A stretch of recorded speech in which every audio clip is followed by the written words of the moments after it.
voice of the Cayman Islands, Radio Cayman. Shining down from above. We love our listeners. Radio Cayman in the Cayman Islands. For the Record is brought to you by Vamped Motors, the only authorized Ford and Toyota dealership serving the Cayman Islands. Cayman Pharmacy Group, with a location in West Bay and professional pharmacy at CTMH Doctors Hospital. The Cayman Pharmacy Group has a location for you just around the corner. Seaboard Marine, with over 35 shipping ports, find your shipping solution by calling 949-4977 or visit seaboardmarine.com for competitive rates. Rotary Central, for more than 110 years, Rotary members have used their passion, energy, and intelligence to take action on sustainable projects. And Roper's Janitorial, complete janitorial service for commercial, industrial, and residential. They get the job done right every time. This is For the Record with Orrett Connor. Coming to you live from Radio Cayman Studio. For the Record. For the Record. For the Record. Hear from your government officials, independents, and the opposition on issues that matter to you. For the Record. Engage in an open dialogue between residents and lawmakers. For the Record. For the Record. For the Record. Informative, impartial, insightful. This is your talk show. 1-800-534-8255. Your calls, your input. This is For the Record. And now, your host, Orrett Connor. Good morning and welcome to For the Record. Today is Wednesday, the 5th day of June 2019. I trust that everyone had an enjoyable evening and that you're all raring to go today. Those of you who may be celebrating a birthday today or even tomorrow or celebrated one yesterday, I want to wish you either a belated happy birthday, a happy birthday today, or a happy birthday when it comes.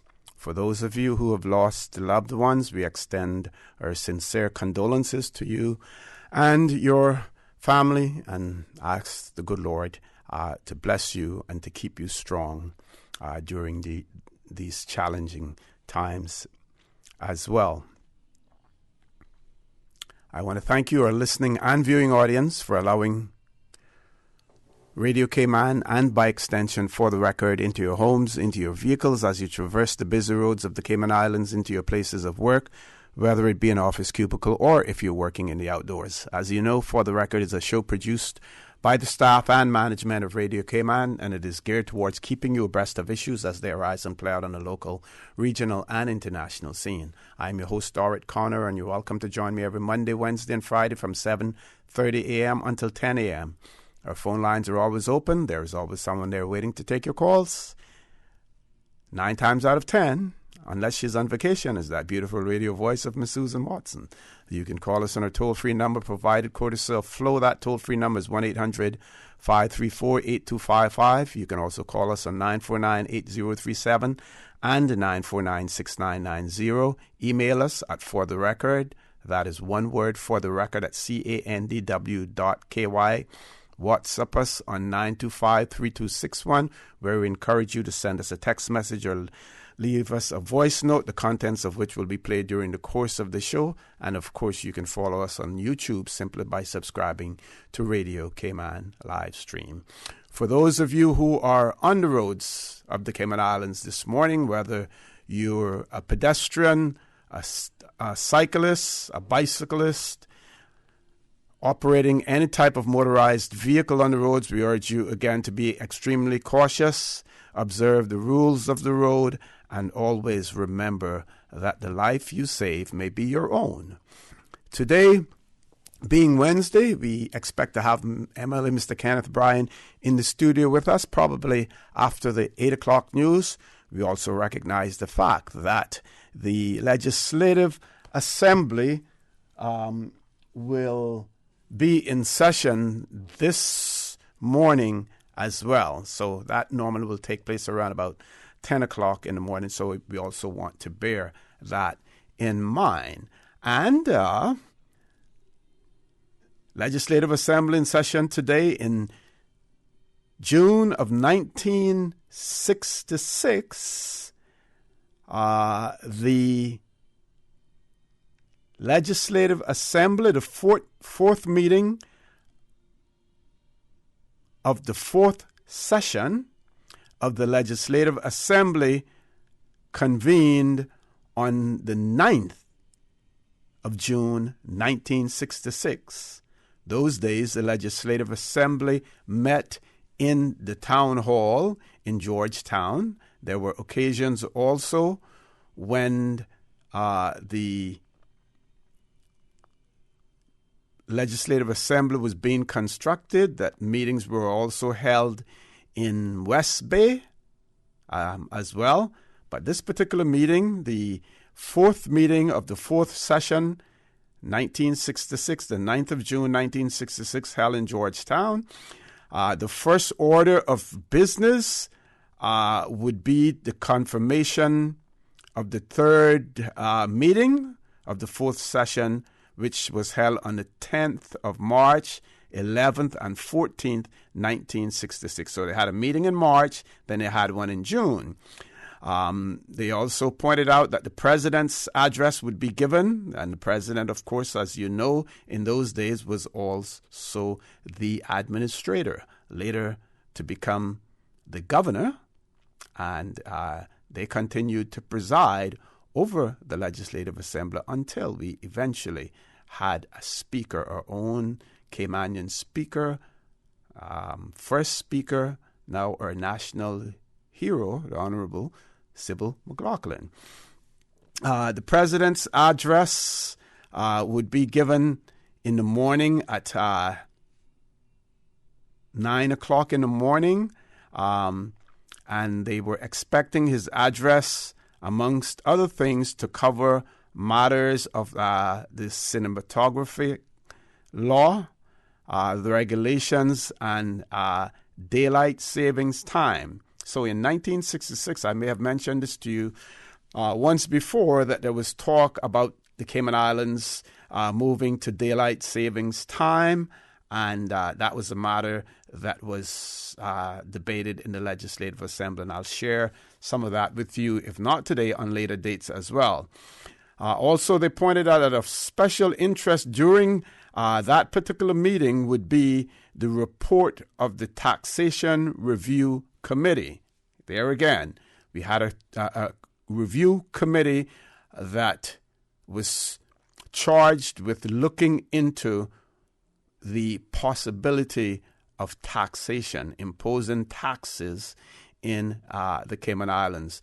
Goes on to explain that this committee has recommended to the Assembly the adoption of the following proposals, amongst others, aimed at producing additional governmental revenues. So, they were charged with looking at ways for government to raise money by way of taxation. Now, what were some of those suggestions or proposals that committee put forward to the Legislative Assembly? One, that there should be a poll tax. Two, there should be a visitor tax on temporary driving permits, and I believe that may still be in place today as well, in particular for tourists. A tax on you drive it cars, what we now call rentals, you drive it, to supplement the present tax on taxes. Now, I'll give you a little background information on that particular one. When they introduced you drive it cars or rental cars in the Cayman Islands, the taxi drivers were up in arms against it because they felt that it would be in direct competition to them, and with the tourist numbers the way that they were at that point in time, that they would not only lose business but could possibly be run out of business as taxi drivers. So they were up in arms about that. So this would appear as if it was some sort of compromise that was made. Of course, we know now in present day times that rental car companies and the taxi drivers now coexist. And everyone, I would say, and some may differ with that, and if you differ, please feel free to call in.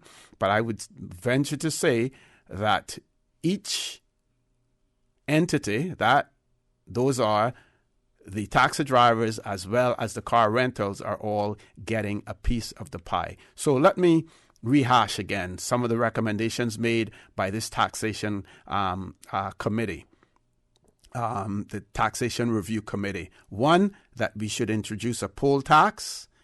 2, there should be a visitor tax on temporary driving permits. 3, there should be a tax on each You Drive It car to supplement the present tax on taxis. 4, an increased duty on liquors, cigarettes, gasoline, and cement. Do some of those sound familiar? The liquor and cigarettes, some people refer to them as sin taxes. So you always find that whenever governments are looking to raise revenue, they go at those items that are considered to be either not healthy for you or in some instances maybe even ungodly. So liquor, cigarettes were seen as sin taxes.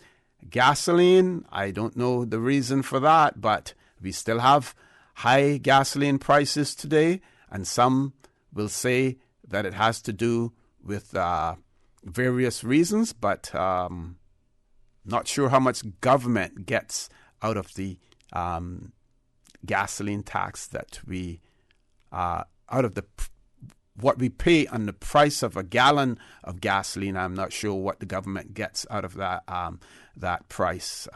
And then there was a tax on cement also. Why would you tax cement when the Cayman Islands at that point in time were in the process of building? You had Caymanian seamen going out to sea, sending their remittances back home, the wives saving that money, buying cement blocks. Of course, you wouldn't want to buy a sack of cement and put it down because it would probably get hard by the time you were ready to build. But why at that time would you want to impose a cement tax on people who were trying to build up the economy? The article then goes on to talk about other business of primary concern. To those meetings are the Mosquito Research and Control Program that was going to be introduced, the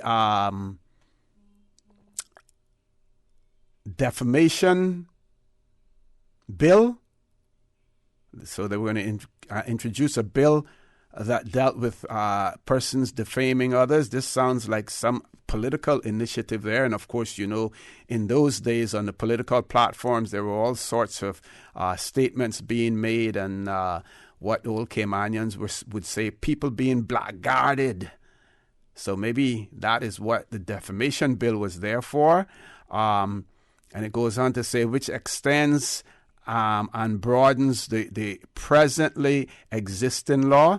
Then there was a bill coming up in relation to the abolition of corporal punishment bill, the Development Loan Bill 1966, whereby the government may qualify for an exchequer loan of $257,000 from the United Kingdom as provided in the Colonial Development and Welfare Act 1959. Said loan to be used specifically for the improvement of the Owen Roberts Airport. Now, if you're a regular listener to this show, you would know that the UK government did give us a grant. I think it was supposed to be £350,000 that would cost for the runway and the airport. Of that £350,000, I believe that we were getting 100,000 or something from the United Kingdom government. We had to borrow the rest. So that is why this exchequer loan of £257,000 from the United Kingdom was to cover that as well. So those were some of the bills going and things being considered by our Legislative Assembly when they were going to meet on the 9th of June, 1966, the fourth meeting of the fourth session of our Legislative Assembly to be held at the Georgetown Town Hall. Folks, we're going to take a commercial break. Please stay tuned. For the record, we'll be back shortly. The Cayman Islands boasts of a long, colorful, and rich history. In tribute to our roots, Radio Cayman, the voice of the Cayman Islands, is pleased to bring you the historical vignette series, sponsored by Cayman National Bank. Visit Cayman National Bank today for all of your financial needs. The Cayman Islands, he hath founded it upon the seas. Avida Eluda Bodden Forbes, 1894 to 1986. Eluda Bodden was born in East End. During her childhood, when medical services were very limited, she was always interested in helping her mother to care for the sick. At the age of 22, she married Ebenetus Forbes of Breakers, with whom she eventually had 8 children. After starting her own family, Eluda volunteered to be a midwife, and she traveled to many districts on foot or on a donkey or horse to deliver babies.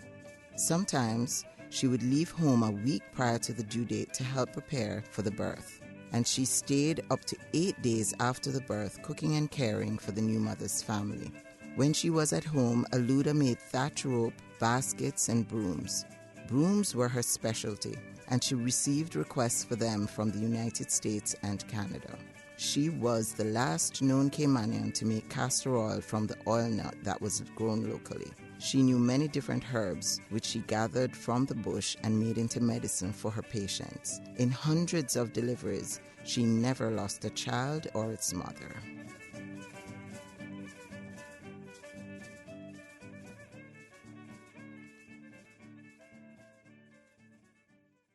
Radio Cayman's historical facts vignettes are proudly brought to you by Cayman National, with branches on all 3 Cayman Islands. Visit Cayman National Bank today for all of your financial needs. When you need stability, think Business of the Year. Considering a new career opportunity, think Best Place to Work. When dependability matters, think Outstanding Workforce. In need of a reliable financial partner? Think Bank of the Year. When you seek excellence, think Cayman National. No matter how many accomplishments we achieve, we always set the bar higher. That's why we are the most awarded bank in Cayman, and we are proud to be your 2018 Bank of the Year. They say cleaning your house never killed anyone, but why take chances? Spend your time doing what you love and leave the rest to Roper's Janitorial. Complete janitorial service for commercial, industrial, and residential with 24-hour emergency service. Roper's Janitorial, 949-2511. Email janitorial@ropers.ky. Take back your life and get the job done right the first time. Roper's Janitorial, 949-2511.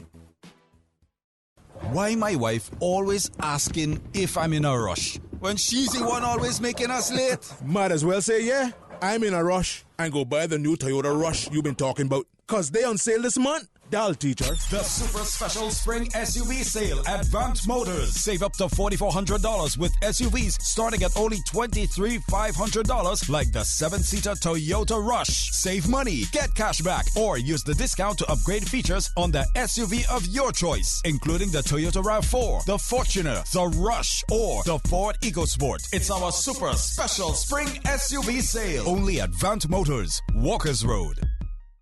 At Seaboard Marine, customers often ask us questions about their shipments. Hi, I'm thinking of buying a car from the States. Which port do you ship out of? Hi, we ship out of Miami, Houston, and Brooklyn. Just let us know your port of choice and we can provide you with a quotation and answer any questions you may have on insuring and protecting your vehicle during its journey. Shipping shore to shore, Seaboard. Saturday, June 15 from 11 a.m. at the Rotary Schoolhouse at the Queen Elizabeth II Botanical Park in Northside. It's Nature's Explorers Storytime by Rotary Central. Come along, skip along, little boys, little girls. You, our little people, are about to have a marvelous experience. The Nature Explorers Storytime of your lives, featuring Spark School of Performing Arts. Storytime comes alive at the Rotary Schoolhouse in the Botanical Park, where goodies and snacks will be provided for the children. Children must be accompanied by an adult. Nature's Explorers Storytime by Rotary Central. Innovation, inspiration to the next generation. Rotary Central. Be the inspiration. Make a splash at the Flowers 1 Mile Sea Swim on Saturday, June 15th. Be a part of the world's richest open water event with over $100,000 in cash and prizes to be won. 1 in 7 wins. Celebrating 27 years with Swim and Win. Random prizes including airline tickets to multiple European, Caribbean, and U.S. destinations, restaurant, water sport, and health and wellness certificates. No race day registration and limited to 1,000 swimmers. So register online today. Visit flowersseaswim.com for more information. All registration fees will be donated to the Special Olympics Cayman Islands. The 27th Annual Flowers 1 Mile Sea Swim on Saturday, June 15th. Proud sponsors include the Flowers Group, the Department of Tourism, Davenport Development, Cayman Airways, Flow Cayman, and Ministry of Education, Youth, Sports, Agriculture, and Lands. System 1 loaded. 1-800-534-8255. What is on your mind when it comes to the government, independence, and the opposition? Issues that matter to you.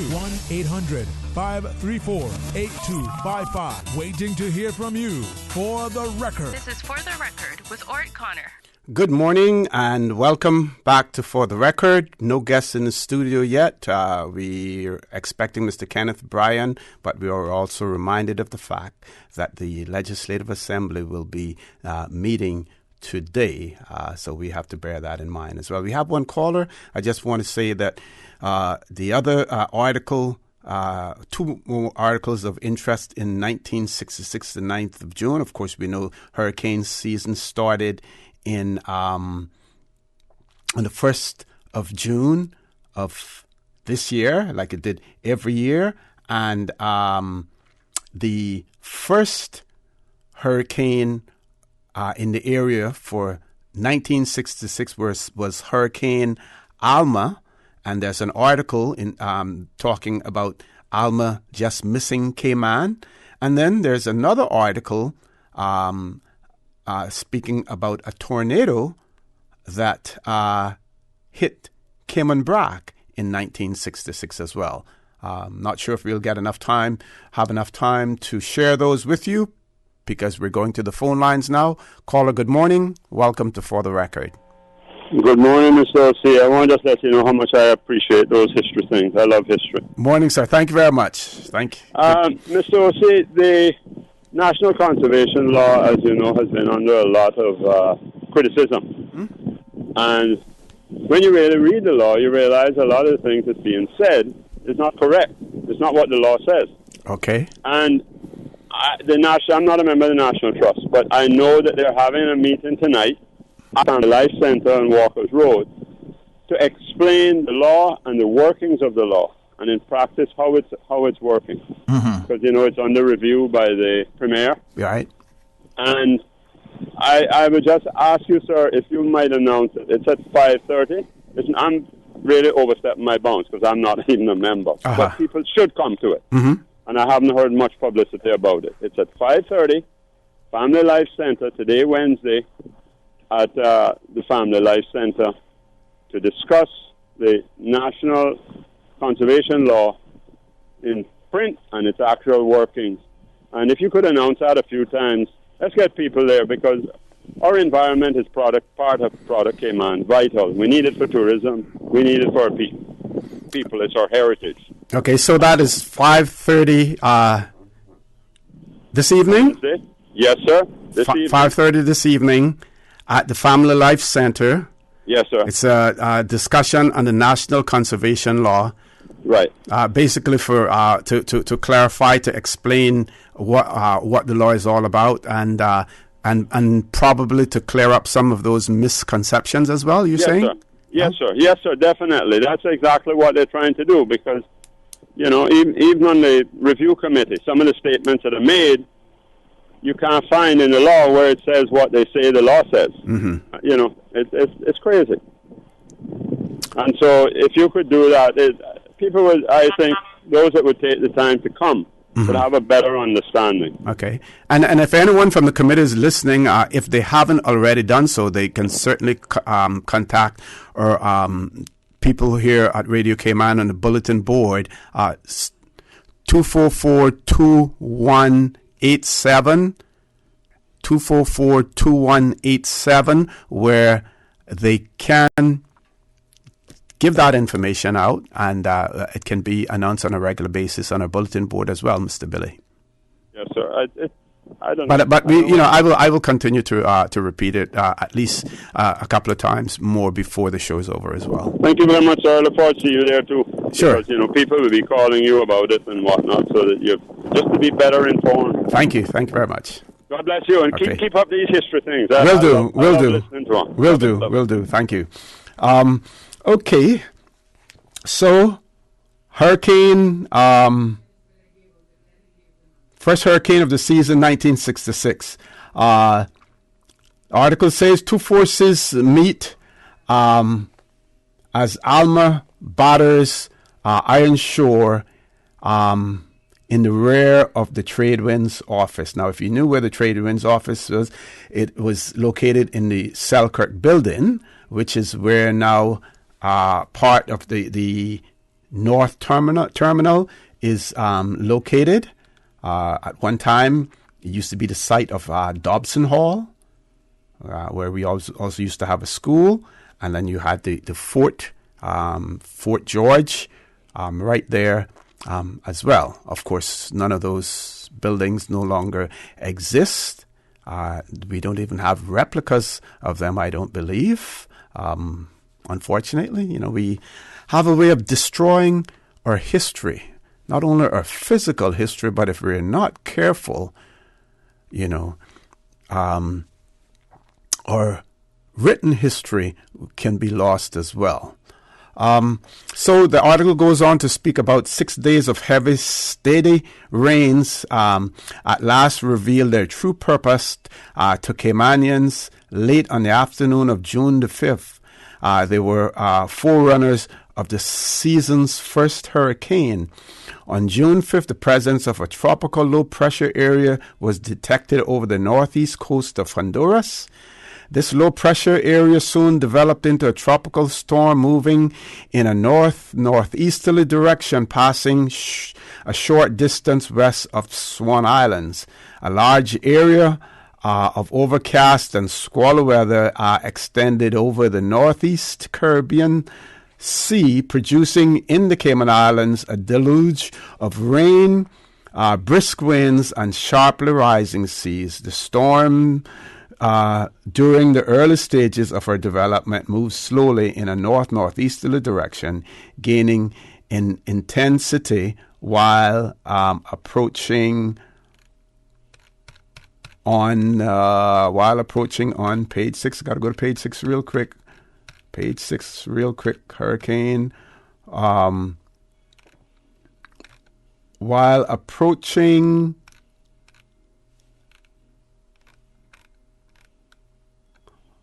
the western part of Cuba, of the Cuban landmass. And then it goes on to talk about, according to Felix de la Osa from the Cuban Meteorological Station here in Grand Cayman, the United States Weather Bureau has officially baptized this first hurricane of 1966 with the name Alma.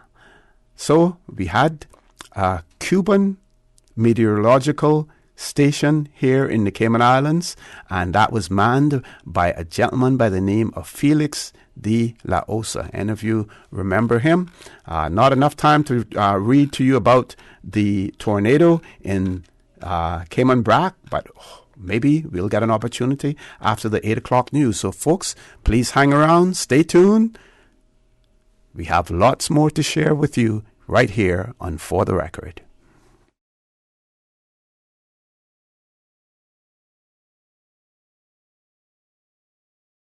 Right is Grand Cayman's warehouse shopping superstore, making your dollar go further with huge savings and no membership fees. Get more of the things you use every day at the right price. But it's not just grocery and health and beauty. Priced Right has a full range of products from office to automotive, patio furnishings to kitchen appliances, and even electronics. And since warehouse prices mean savings for you, everything is priced right at Priced Right, Grand Cayman's warehouse shopping superstore. And the time by Price Right is 8 o'clock. Access. Information. Your community. News and information. Radio Cayman is your choice, your voice for today's biggest news. Radio Cayman.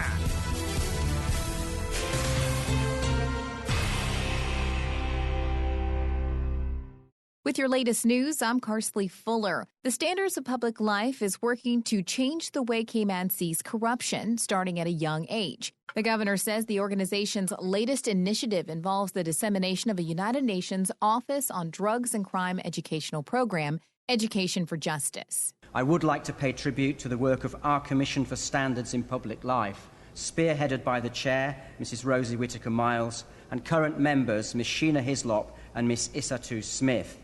The Commission continues to seek ways to carry out its constitutional remit of preventing conflicts of interest and corruption in the public service. His Excellency Martin Roper there speaking at this week's anti-corruption conference. The Education for Justice program is based on the premise that values and social skills are not learned overnight and provides tools and resources designed to equip children with skills like conflict resolution, critical thinking, teamwork, and empathy. The Ministry of Health confirms Richard Sims is staying at the helm of the Department of Environmental Health. Mr. Sims has been serving as director since his secondment to the agency last summer. His full appointment took effect on June 1st. He previously served as director of the Department of Vehicle and Equipment Services. Minister of Health, the Honorable Dwayne Seymour, says he's pleased that the key leadership position will be permanently filled by someone known to the team and who's already conversant with government's policy direction for the department. As government reviews the National Conservation Law, the National Trust is inviting you to join them for a free educational session that will teach you all about the legislation. The National Trust invites its members and the general public to attend a free session understanding the National Conservation Law tonight. The event will include presentations by the Department of Environment, as well as a Q&A panel with National Trust executives and members of the current National Conservation Council, who will collectively discuss the overall purpose of the law and its goals. This event is in response to a large number of trust members requesting more information about the NCL and expressing a need for a clearer understanding of how the council operates currently. The trust hopes to educate the public in areas of natural and historical preservation, and as a member of the National Conservation Law Review Committee, the trust says it's in a position to bring to the table concerns and suggestions raised during the panel discussion. The event is tonight at 5:30 p.m. at the Family Life Center. The national flower is blooming. CIG TV's Donna Bush has more. The wild banana orchid is an endemic species of orchids found only in our islands. There are two varieties. One originates from Grand Cayman and the other from the sister islands, Cayman Brac and Little Cayman. Botanic Park Manager John Loris is encouraging families to take time out to visit the park to experience the banana orchid in its native surroundings during this rare opportunity. Now, if you'd like more information about this topic, you can contact Mr. Loris on 947-9462, or you can email manager at botanic-park.ky. Battle of the Books champions have been crowned. Here's Radio Cayman's Shanda Gallego with more. The 5th annual Cayman Islands Information Professionals Lyra Parchment Battle of the Books Challenge has 2 divisions, and this year saw more than 100 youngsters at Sir Johnny Cumber Primary School go head-to-head for the coveted titles. In the end, First Baptist Christian School's The Books and the Sword took the top spot in Division 1, and Cayman International School's The Book Minions took the top spot in Division 2. The challenge focuses on improving literacy across the Cayman Islands, and it requires students in each division to study 10 books from the start of the school year. Teams of 6 then compete on how much information they have retained from their reading. Acting Director of the Cayman Islands Public Library Service and Chairman of the CIIP, Paul Robinson, said this year's challenge had been a success beyond expectation. Shanda Gallego, Radio Cayman News. Now with a check of international news, here's the BBC, who will take us out of the newscast. I'm Carsley Fuller from Radio Cayman's newsroom. BBC News with Chris Barrow. The head of Sudan's military council, Lieutenant General Abdel Fattah al-Burhan, has offered to resume negotiations with the opposition alliance.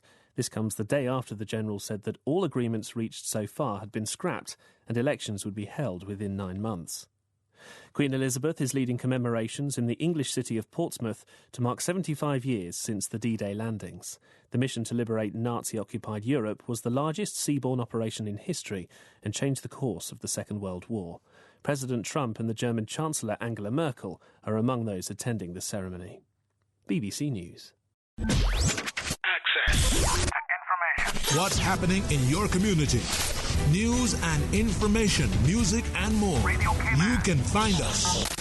www.radiocayman.gov.ky. Like us on Facebook and follow us on Twitter. Radio Cayman is your choice, your voice for today's biggest news. Radio Cayman.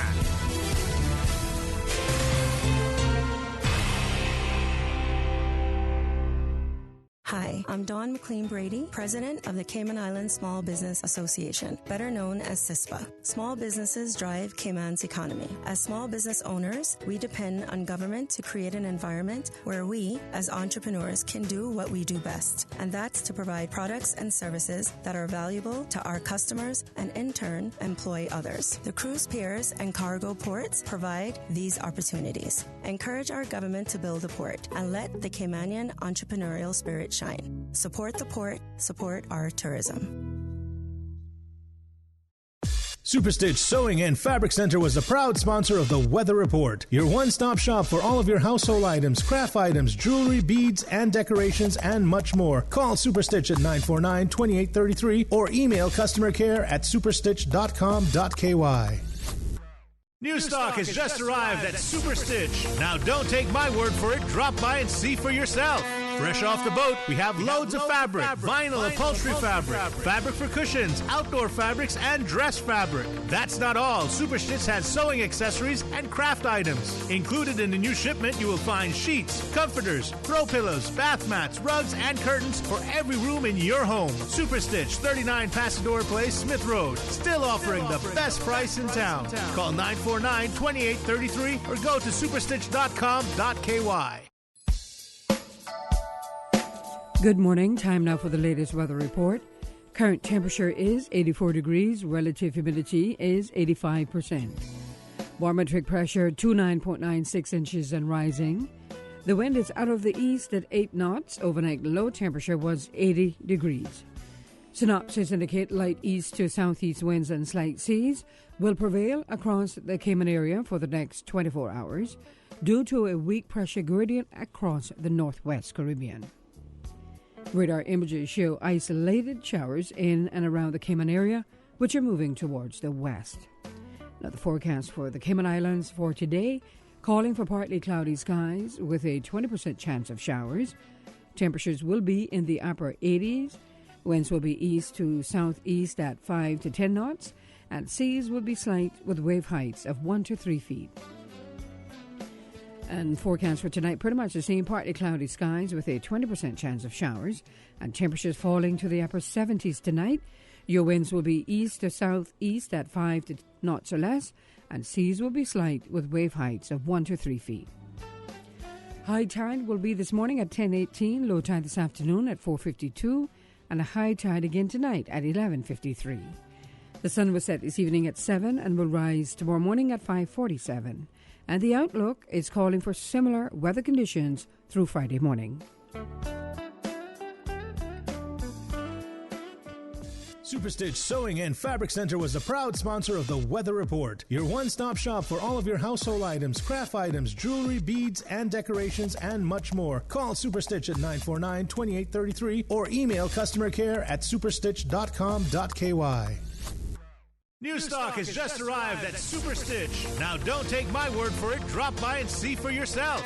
Fresh off the boat, we have loads of fabric, vinyl upholstery fabric, fabric for cushions, outdoor fabrics, and dress fabric. That's not all. Superstitch has sewing accessories and craft items. Included in the new shipment, you will find sheets, comforters, throw pillows, bath mats, rugs, and curtains for every room in your home. Superstitch, 39 Pasador Place, Smith Road. Still offering the best price in town. Call 949-2833 or go to superstitch.com.ky. And good morning once again. Let's take a look at what's happening on our roads. Slow-moving traffic coming from the east on Shamrock Road. Slight delays expected and a lot of patience needed as you head on down to Georgetown. Traffic also busy on Linford Pearson Highway. Steady traffic coming off of Bobby Thompson Way. And traffic steady as well on Huldah Avenue. Traffic flowing moderately on Thomas Russell Way. And closer to town on Crew Road, traffic steady. Further up on Crew Road, moderate to steady traffic. And coming from the Westway 4-way stop, light to moderate traffic flow. Traffic is light on Owen Roberts Drive. And further in Georgetown on Edward Street and Shen Road, traffic flowing moderately. Eastern Avenue and on Godfrey Nixon Way, no issues there as traffic is flowing nicely. On the Westway Road and from the Ritz, moderate flow of traffic in both directions. That's what's happening on your roads. Join us again at about 10 minutes after 12. We'll update you traffic-wise. Remember, 10-2 on the steering wheel, and have a good morning.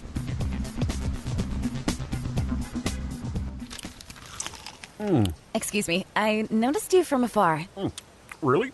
Me? Well, not you. The KFC sandwich you're eating. Oh, Zinger. Sorry, I'm not trying to be funny. No, it's called the Zinger Sandwich. Crunchy, juicy, 100% chicken breast, crisp lettuce, sweet mayo on a seeded bun with a little zing. KFC's chicken is not factory breaded, frozen and refried like the Burger Boys. Customize your KFC Zinger and dip it in barbecue sauce. Wow, now I'm starting to notice you too.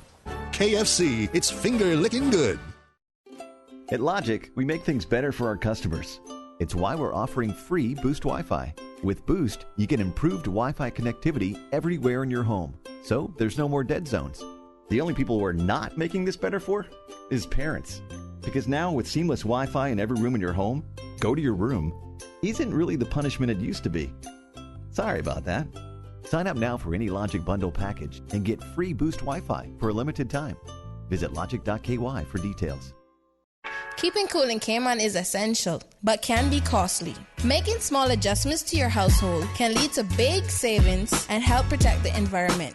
Keep your blinds, curtains, doors, and windows closed when it's hot outside. Using a fan instead of AC will use less power and can cost a mere third of air conditioning. And when using a fan, rotate it anti-clockwise, which will blow the cool air downward, saving even more energy and money. Visit the Ministry of Commerce, Planning, and Infrastructure's Facebook page for more tips on alternatives to AC and be an energy advocate.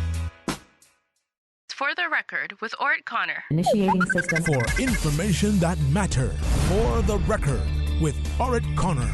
Continues right now on Radio Cayman.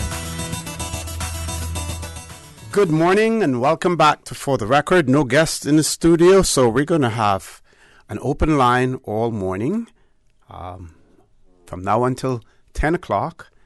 I probably will make a call during the course of the show as well. There was one who, an organization who was trying to get on. I'll try to reach them. Maybe on short notice, they might still be able to get in here. So we'll see what happens with that. Meantime, we have lots to talk about. Don't worry about that.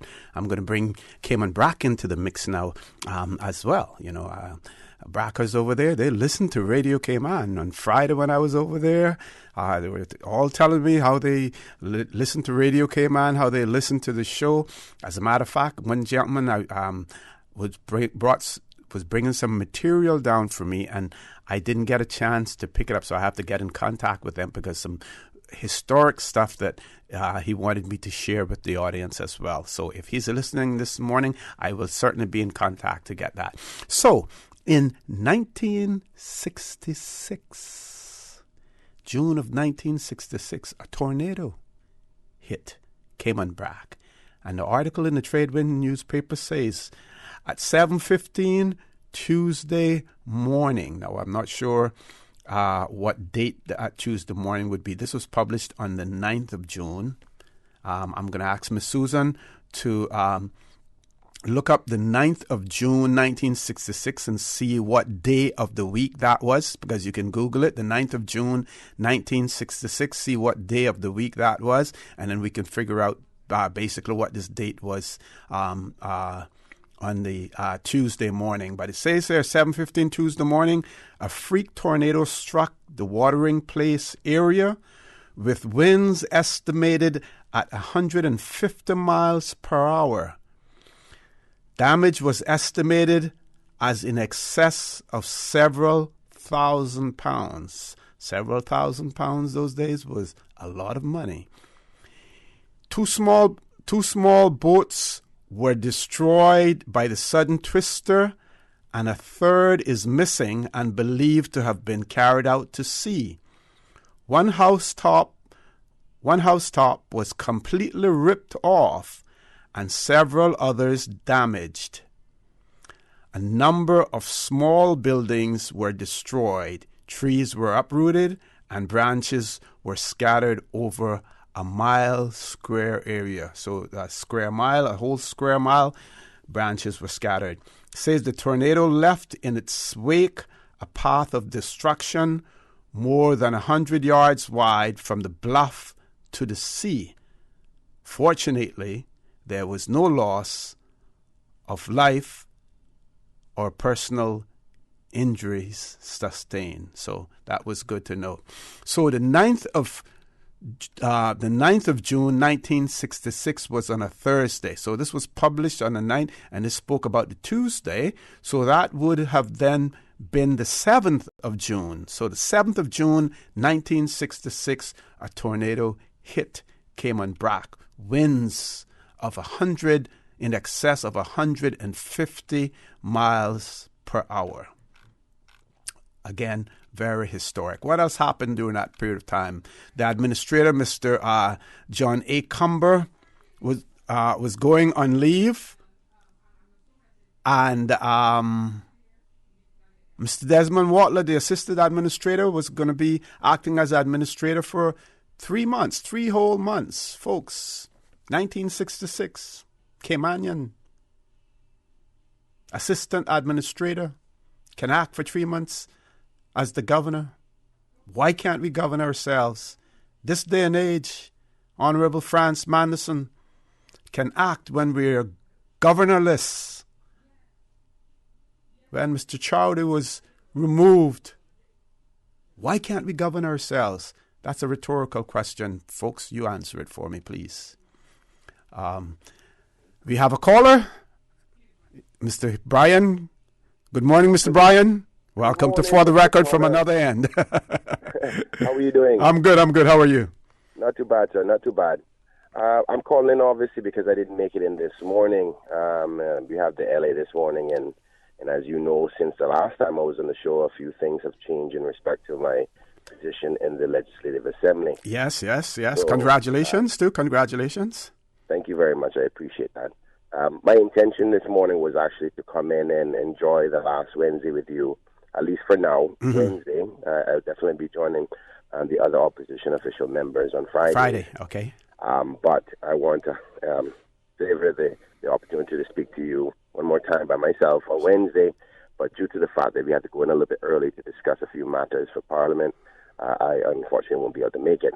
But I just want to say publicly thank you for the opportunity to be there with you on Wednesdays on my own as an independent member, but also to help counsel me in respect to my growth as a young legislator. But I'm quite sure we'll enjoy more conversations in the future with some of my other team members with me. So I apologize I couldn't make it, and to the listening audience who usually tune in to hear me, you'll hear from me on Friday. Nothing has changed. Just the fact is I've just gotten a little bit stronger with some other team members with me. So I look forward to seeing you on Friday and enjoy the rest of your show as I'm listening. And I guess that's it. Okay, thank you very much, Mr. Bryan, for that. With that explanation coming from Mr. Bryan, one of the things that we will look at introducing then, we would see whether or not Mr. Miller is amenable to then adopting the role that Mr. Bryan had, which would be every other Wednesday to come on as an independent member if he so wishes. I know that he did indicate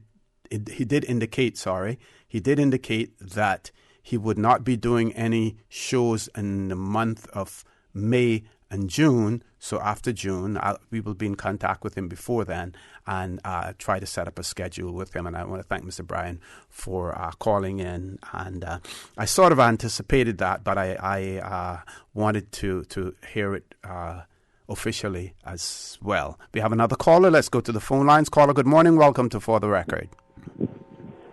Good morning, Mr. Jose. Good morning, sir. How are you?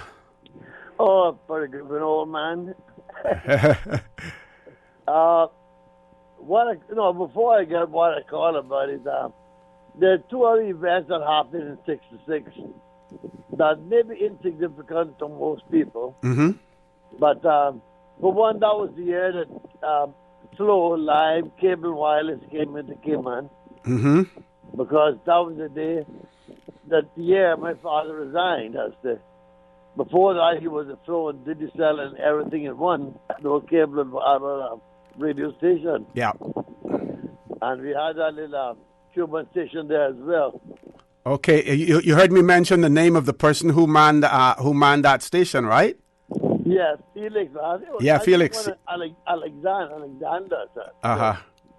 He might be just before. I can't remember. I was quite young those times. Right. And another thing was, it was that year the little young boy from West Bay told his teacher, when he asked him what they wanted to be, he said he wanted to be a politician.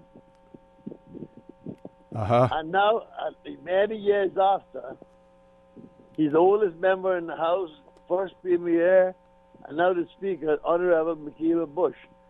I think he's fulfilling his dream that he had as a child. Okay. And don't see what I really call about again. It's something that gives me a lot of concern.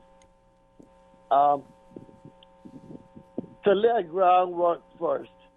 Now, I am a Christian by name and nature. I'm close to my God, right? But I'm not going to say God showed me these things. There's something that anyone that look around at what is happening, the common sense, can see what will be the end. Because it is written, as you do unto others, it will be done to you. Right? Which I wonder sometimes if these Christian people realize that when they pray, Lord, forgive me in the same way I've forgiven others, and showing so much hate and think towards the fellow man. They're calling down judgment upon themselves, really. You know? And hello? Your concern is? No.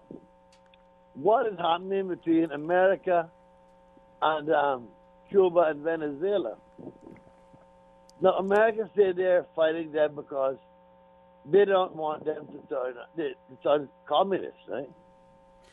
But here we have China building schools and hospitals and everything now in Eastern Caribbean. And they have a lot of investment in Venezuela. And if America continues on there, they're even talking about invading Venezuela. China and Russia would have every right to defend their interest in the Caribbean.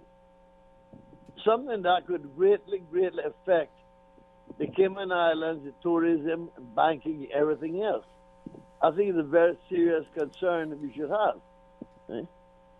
Well, I think CARICOM has been addressing the whole issue, and CARICOM, some of the leaders, the national leaders in CARICOM, there are some who have sided with the U.S. for obvious reasons in terms of what they can get from a favorable standpoint from the United States. But there are others who stand firmly with Venezuela because they are aware and conscious of the fact that what may happen in Venezuela could easily happen to any other Caribbean country. We saw what they attempted to do in Jamaica. We saw what they did in Grenada as well. So that is why Caribbean nations are extremely cautious in terms of supporting any of the superpowers in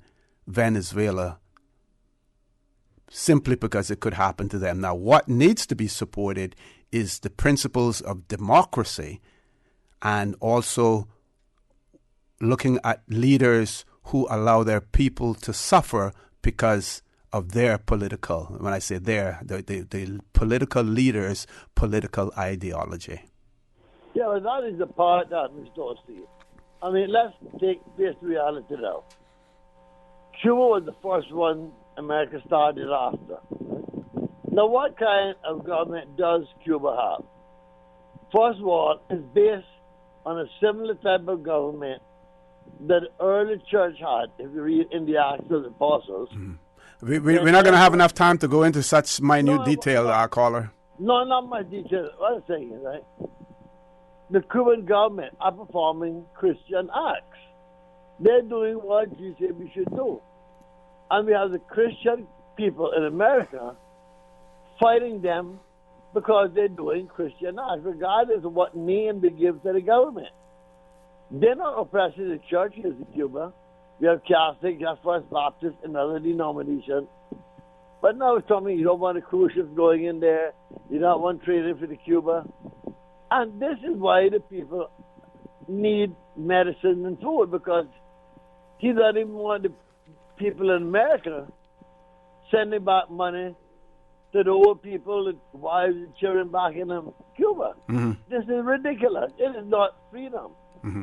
You're interfering in another country. Okay. And Americans are famous for that. They're extremely famous for that. Caller, I'm going to ask you to leave us there. We're going to try to take one more caller before we go to our 8:30 break. Caller, good morning. Welcome to For the Record. Hi, good morning to you and to the listening audience. Good morning. How are you? Very well, thanks. I have 3 points to make regarding your previous statement about CARICOM countries being wary of what the big powers can do. Mm-hmm. In my humble opinion, some of the CARICOM countries are basically siding with Venezuela for the oil. Okay, now when you say fighting with Venezuela for the oil, siding with them. Siding with them for the oil. Yeah. Mm-hmm. For the oil. Mm-hmm. Okay. Number 2. When we speak about democracy is the tyranny of the majority, okay? Mm-hmm. Now, let us go from that point. People in Venezuela are eating from the garbage. Nobody cares, right? Because we are not eating from the garbage. The people in Nicaragua are being shot with war weapons by the government. Mm-hmm. It is not that the people are on the street killing each other. The government is paying people to go and murder protesters. Precisely, yeah. People, okay? That's democracy. So, if that is what democracy is, I don't want it. Mm-hmm. Mm-hmm. Mm-hmm. 3, it is easy for us, when it's not impacting us, to preach democracy and say, oh no, it's the sovereignty of the country and I'm not going to get involved. Mm-hmm. People are dying. People need help. When we speak about Venezuela, it's the people on the street we are talking about, not Maduro. Mm-hmm. When we are talking about Nicaragua, it's the people on the street we're talking about, not Ortega. So I think it's time to kind of sit back and rethink what democracy is.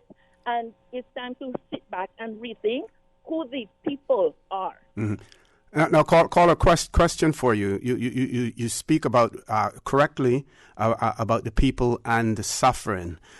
But my question is, do we leave it to politicians to alleviate that suffering? Or what can civil society and people who have concerns, the churches and all others who have concerns, what can they do now and what should they be doing to try to alleviate some of these? We know that there has been resistance in Venezuela, for instance, when food aid was being sent in. At one point in time, it was refused by the government. It was blocked from reaching the people, by the government. We see Trinidad and Tobago now, an influx of refugees from Venezuela. What can the non-political people, what should they be doing?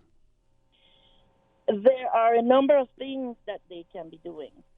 For example, there are some of the CARICOM countries have representation in the OAS. Mm-hmm. The OAS has asked to institute Article number 21 of the democratic letter against the state of Nicaragua for killing their people. Mm-hmm. The CARICOM countries are not supporting that. Why? Because they don't want to lose Venezuela's oil. So what happens to the people in the street who are being murdered? What happens to the Venezuelan people who are being displaced? And they keep screaming for the OAS to help. So I think the CARICOM countries need to become a little bit more cognizant that not everything boils down to money, and not everything in the state is as it should be. People in Nicaragua and Venezuela have been voting against those presidents for years. And every time that we read it in the paper, the opposition said fraud, we all just read it and kept on going. But it is true. It is fraud. These people have not been elected by their people. They are there just to make money out of the whole situation. Now they are murdering the people in the street, and everyone just say, it's a democracy. No, it's not a democracy, because those people were not duly elected. They paid. You know how they do it? They go to the opposition. Through the voting entity, they go to the voting entity and they say, I will pay you to say that I won. So everyone who voted for them, their votes are then stolen, and the elections office will come out and say, because, Ortega won or because Maduro won, but the people know that they did not vote for that person. So, caller, a few years ago we had the Arab Spring uprising. Do you think that we need something like that in some of these Caribbean countries? We need maybe a Caribbean hurricane instead of an Arab Spring to do something with some of these dictatorships. The problem is, at least in Nicaragua and Venezuela, they are not allowing people to even protest anymore. They are going into people's homes and they're dragging them, kicking and screaming, and they are either killing them or they're throwing them in jail for protesting. What is happening in the Caribbean is that the Caribbean is a very unique situation as it is because of our history and our background and our descendants. And they have come to the conclusion that, look, how the problems that we have are unique to the region, and the least we get involved with others, the better off we are.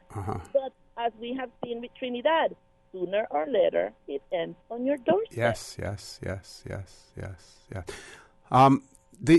There has never been a close relationship, caller, between the English-speaking Caribbean and the Latin countries, whether it be because of language, cultural differences, or whatever. Do you think that there need to be more of a forging of alliances where the English-speaking and the Spanish-speaking people get to understand each other more and can then render more support to each other? Well, the thing is, sir, historically, we are intrinsically linked. Yes, to a certain extent, but realistically. Well, this is the thing. I think a lot of people nowadays perceive these countries as being across the ocean and nothing to do with us, but really, our great-grandparents helped to forge those countries. Yes.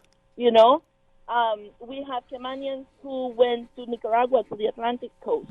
We have people who went to the Bay Islands. We have people who went to San Andres. We have people who went to Corn Island. And people from Trinidad grew up in the backyards of Venezuela, and now they're forgetting that. Caller, I want to thank you very much for that very good discussion. I certainly would welcome more dialogue with you on this. Whenever you get an opportunity to call in again, please do so. Folks, please stay tuned for the record. We'll be back shortly. Saturday, June 15 from 11 a.m. at the Rotary Schoolhouse at the Queen Elizabeth II Botanical Park in Northside. It's Nature's Explorers Storytime by Rotary Central. Come along, skip along, little boys, little girls. You, our little people, are about to have a marvelous experience. The Nature Explorers Storytime of your lives, featuring Spark School of Performing Arts. Storytime comes alive at the Rotary Schoolhouse in the Botanical Park, where goodies and snacks will be provided for the children. Children must be accompanied by an adult. Nature's Explorers Storytime by Rotary Central. Innovation, inspiration to the next generation. Rotary Central.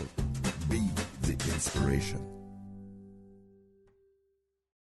They say cleaning your house never killed anyone, but why take chances? Spend your time doing what you love and leave the rest to Roper's Janitorial. Complete janitorial service for commercial, industrial, and residential with 24-hour emergency service. Roper's Janitorial, 949-2511. Email janitorial@ropers.ky. Take back your life and get the job done right the first time. Roper's Janitorial, 949-2511. At Kirk's Home Center, we can make your life much better. We got it all together. We got a great deal in store for you. From cookware to stereos, from power tools to plumbing supplies. Yeah, we got the best goods with the best price and a service to make you smile. At Kirk's Home Center, we got a great deal in store for you. Why my wife always asking if I'm in a rush when she's the one always making us late? Might as well say, yeah, I'm in a rush and go buy the new Toyota Rush you've been talking about. Cause they on sale this month. Doll teacher. The super special spring SUV sale at Vant Motors. Save up to $4,400 with SUVs starting at only $23,500, like the 7-seater Toyota Rush. Save money, get cash back, or use the discount to upgrade features on the SUV of your choice, including the Toyota RAV4, the Fortuner, the Rush, or the Ford EcoSport. It's our super special spring SUV sale. Only at Vant Motors, Walkers Road. System 1 loaded. 1-800-534-8255. What is on your mind when it comes to the government, independence, and the opposition? Issues that matter to you. 1-800-534-8255. Waiting to hear from you. For the Record. This is For the Record with Orrett Connor. Good morning and welcome back to For the Record. Open line this morning, sharing trade wins with you. Some people don't think that we need to dwell on the past, that we need to talk about the present and the future. I maintain that in order for you to know where you're going, you have to know where you came from.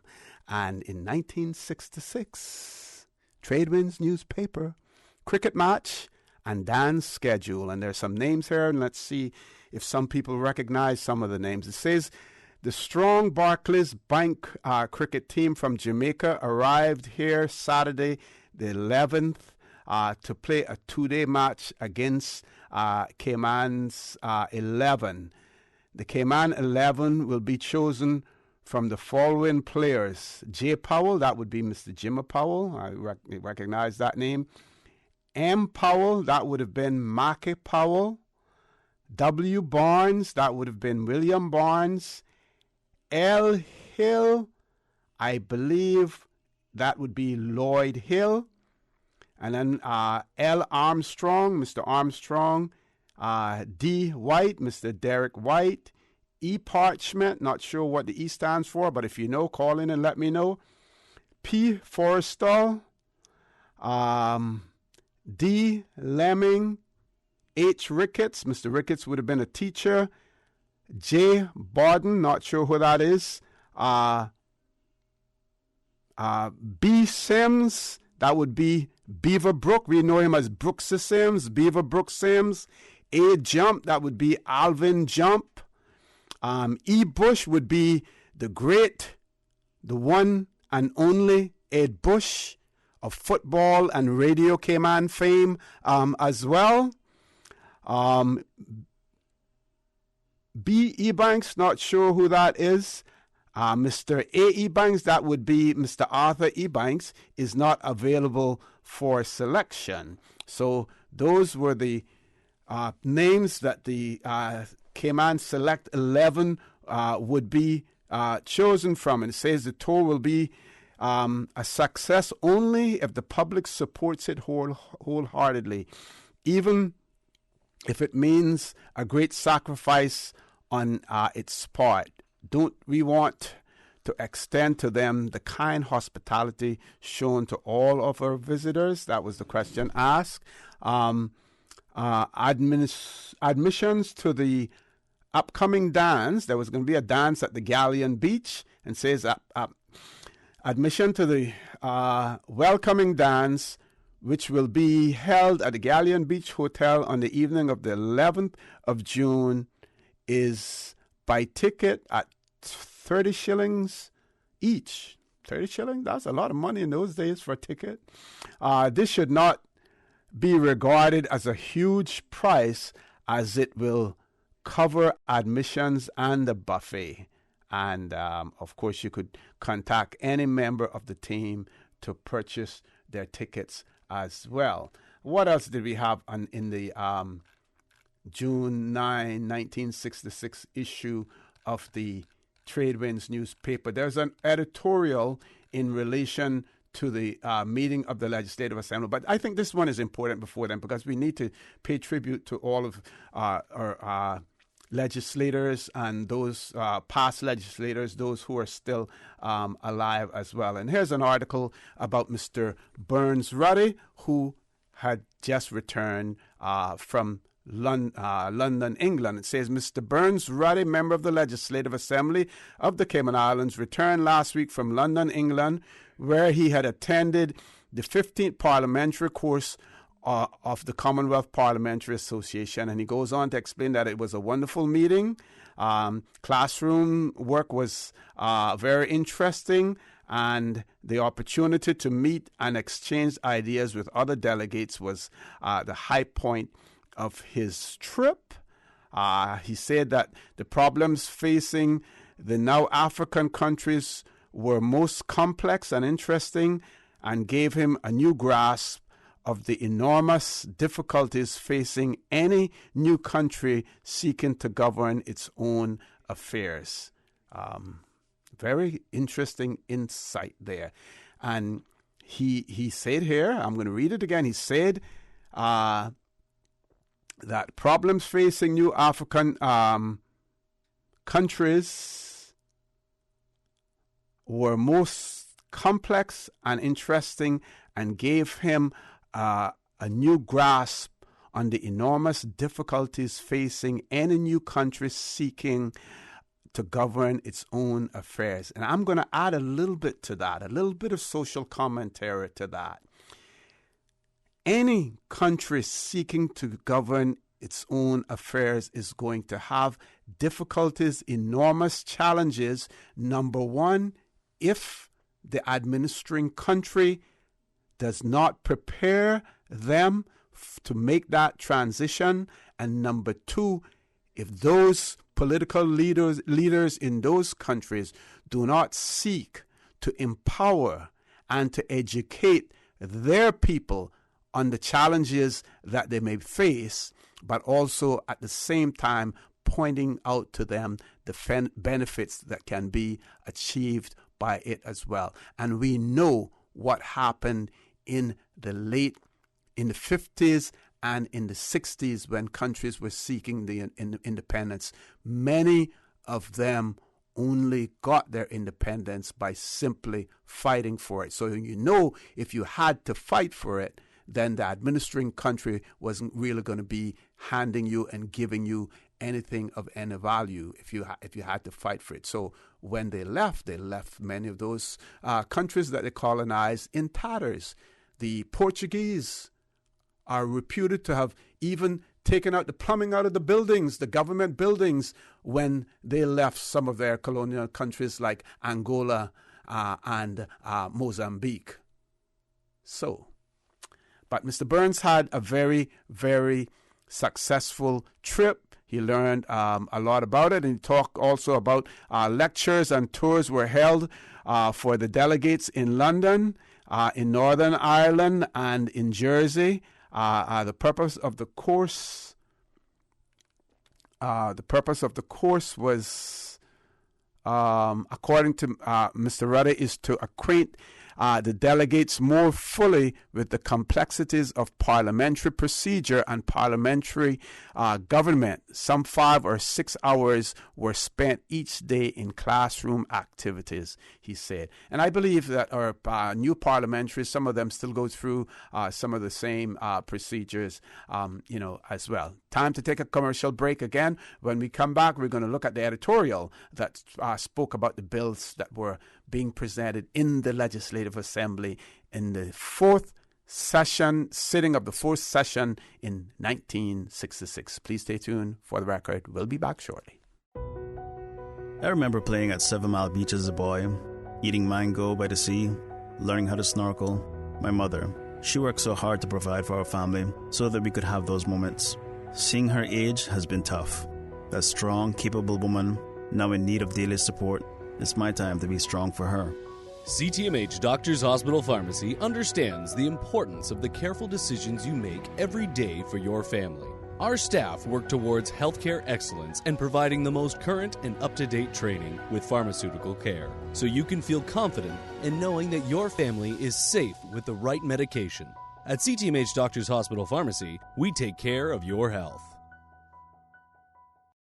They say cleaning your house never killed anyone, but why take chances? Spend your time doing what you love and leave the rest to Roper's Janitorial. Complete janitorial service for commercial, industrial, and residential with 24-hour emergency service. Roper's Janitorial, 949-2511. Email janitorial@ropers.ky. Take back your life and get the job done right the first time. Roper's Janitorial, 949-2511.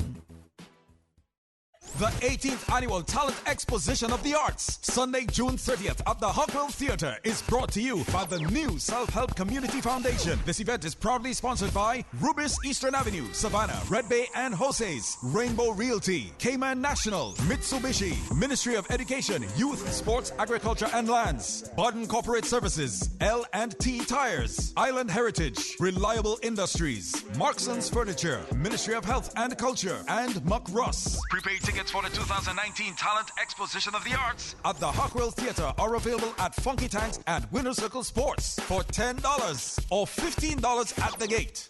CTMH Doctors Hospital Pharmacy, formerly known as Professional Pharmacy, would like to thank the Cayman communities for their loyal support these past 18 years. Our staff work towards healthcare excellence and providing the most current and up-to-date training with pharmaceutical care.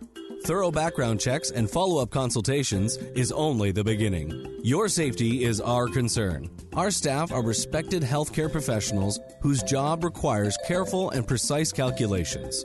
Thank you for being a part of our family and for choosing CTMH Doctors Hospital Pharmacy, where we prepare to provide exceptional care. At CTMH Doctors Hospital Pharmacy, we care about your health. For the record, with Orrett Connor. Initiating system. For information that matters. For the record, with Orrett Connor. Continues right now on Radio Cayman.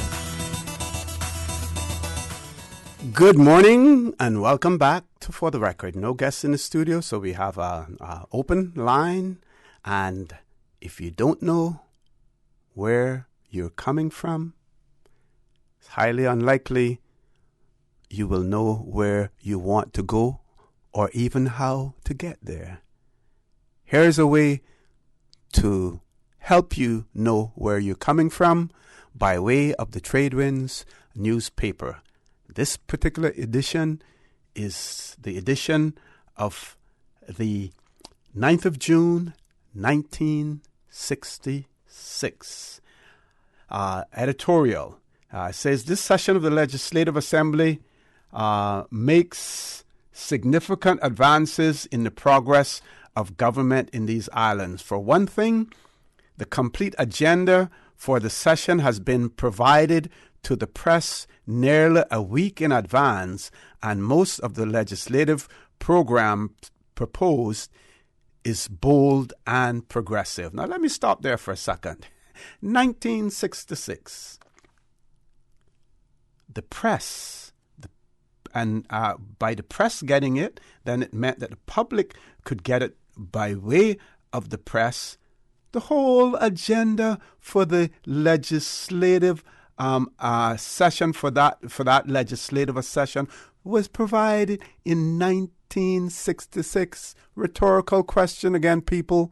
Do we know today exactly everything what that agenda is in our legislative assembly? Question is, have we moved forward? Have we stalled? Or have we moved backwards? Just asking. Our editorial goes on to say, for example, the adoption of a modern libel and slander law urged long ago in these columns is recommended, and amendments are proposed with respect to several laws, the necessity for which have been recently demonstrated by court decisions. So there had been some, I guess, libel cases, slander cases in the courts, and recommendations were then made to do something with the libel and slander laws. The editorial goes on to say, the major bill up for consideration, and folks, listen to this, because this had an impact on our tourism industry and the attraction of the Cayman Islands to our tourists. So listen carefully to this. The major bill up for consideration is the Mosquito Research and Control Bill 1966. This is a bold piece of legislation, and however much trade winds is however much trade winds is proposed to government is opposed. I believe that might have been a typo there. Is opposed to government invasion of private and property rights. We feel that if this bill is adopted and intelligently applied without falling into bureaucratic bad habits, it will prove very advantageous to the islands and eminently fair to the property owners that may become involved under its far-reaching provisions. We question whether the penalties proposed with respect to violations are adequate, and would have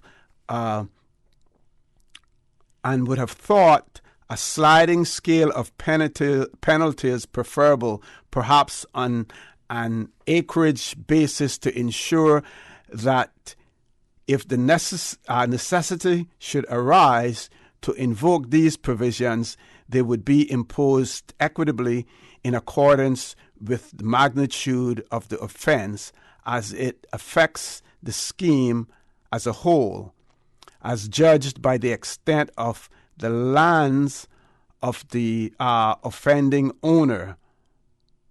It seems certain that if an owner doesn't comply, then the extent of his handicapping the scheme will be great if he has large holdings than if only a small plot is involved. So this had something to do with land, I believe, and the clearing of land for the purposes of mosquitoes, addressing the mosquito issue, as well, I believe, also of using some of that land for the dikes that the mosquito project introduced as well. The editorial goes on to say the other major items on the agenda is the report on the Assembly's Taxation Review Committee, which I spoke about earlier. While the report as a whole is realistic in facing the problems of finding additional revenues and generally sound, the suggestion of a poll tax increasing in accordance with the earnings or the capabilities to earn is more dangerous and should be rejected out of hand. This would mark the beginning of taxes on income. Even this suggestion, as formulated by this report, will be viewed with alarm by potential foreign investors. Furthermore, this would be something impossible for fair administration without a great enlargement of the investigative powers and the staff to determine what a person's earnings were, and it is dangerously and obviously open to abuse, since the proposal is that the tax be based on what a person is capable of earning. Who could ever fairly determine such a question, the editorial asks. That was going to be a harsh tax on what you could earn. This would be far more dangerous than the Star Chamber decision based on the length of the Chancellor's pot, both of which were abolished centuries ago in England. Otherwise, with the exception of the proposal to tax visitors on obtaining required temporary driving permits issued for them for their visits here, a slap in the face which none of us receives elsewhere when we travel to other parts of the world. The proposals are sound and realistic. It is surprising that some members of the committee were opposed to the amount of increased proposed with respect to liquor. One of the criticisms of the method of taxation in these islands, and that is recognized at the beginning of the report, is that it taxes rich and poor alike. Heavy taxes on liquor can help overcome this criticism. Those with higher earnings certainly purchase more liquor than the poor. That might be an argument that someone could have as well, because you have some poor people that the only way that they can address some of the issues that they have is to down some liquor, unfortunately. So the editorial goes on, still have enough time there. So it says it has been demonstrated in many parts of the world that whatever increases that are imposed on liquor and cigarettes, sales do not diminish. So returns from this increased tax can be forecast and depended upon, and it still obtains today as well, I should say. On the other hand, if the increases in these taxes should lead to a diminished consumption of these commodities, that would be all to the good, certainly more beneficial than the tax as a result of such abstention. It is up to the members to deal with this valuable legislative program with honesty, integrity, and courage to see that real strides are made in the progress of these islands. We are all in their hands, and that obtains today. That could be said about this legislature that will be sitting this morning as well.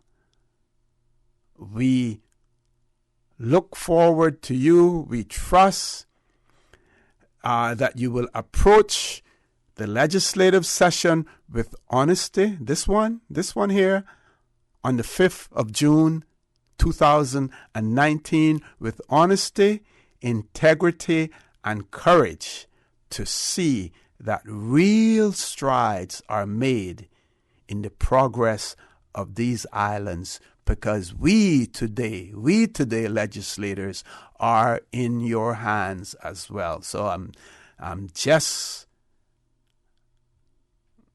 repeating what was said in 1966, still obtains today. Top of the hour, 9 o'clock, headline news. When we return, the discussion will continue, so please stay tuned.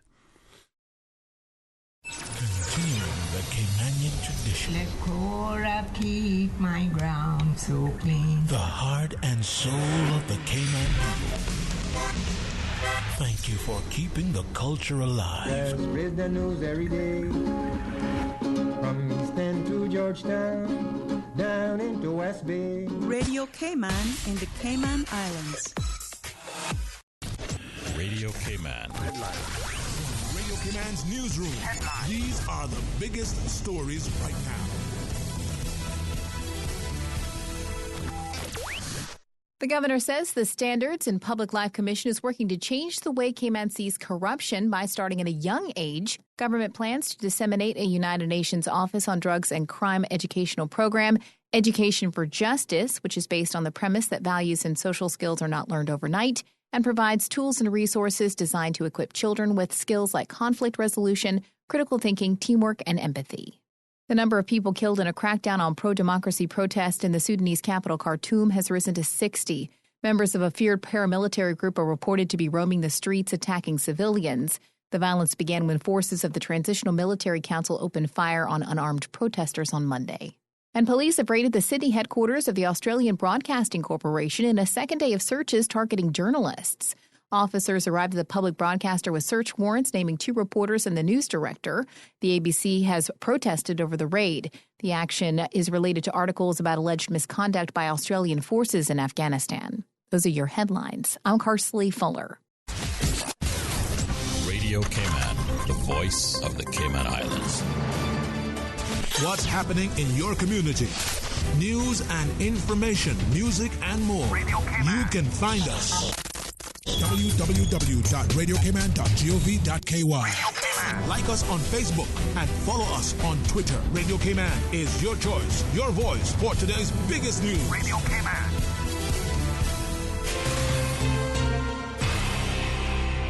For the record, with Orrett Connor. Initiating system. For information that matter. For the record, with Orrett Connor. Continues right now on Radio Cayman. Good morning and welcome back to For the Record. Just remember, if you don't know where you're coming from, chances are you don't know where you want to go, or even if you do know where you want to go, you may not know how to get there. So the past will lead you to the present and to the future as well. Our past, as given to us, some of our past as given to us by the Tradewinds newspaper, 9th of June, 1966. And Brackers, you're getting a lot of airplay today, Brack. You're getting a lot of airplay today. We have a letter to the editor here. And when I was reading over some of this, it sounds like today. Here it goes. It says, "Dear sir, at the present time, when labor is so plentiful, one wonders why some are not working. I will try somehow to explain the situation here in Cayman Brac. I cannot say, however, if the same exists in Grand Cayman, but if it does, then it's time that something be done to see that a fair and equitable distribution of the public works be carried out. I particularly mention public works because since government started their new school building, some actions have been taken against a number of laborers, which I feel were and are not in the very best interests of the people vis-a-vis the differences arose out of the fact that men refused to work after 4 p.m. for less time. Men refused to work after 4 p.m. for less than time and a half after working all day. 7 to 4. Mixing and pouring concrete for 35 shillings per day. The district commissioner, Mr. D.H. Foster, did not tell the men on the spot not to come back the next day, but later sent word saying not to. Some of the men did not get the message and as a result returned next morning only to be told not to work. However, Mr. Foster visited the site and gave his consent that those who had come should start work. On Friday, at knockoff time, a strip of paper was presented and read, excluding the names of all those who would not work for less than time and a half, whereupon inquiry was made at Mr. Foster's office, and the inquirer was told the reason was simply because preference had to be given to those who worked after 4 p.m.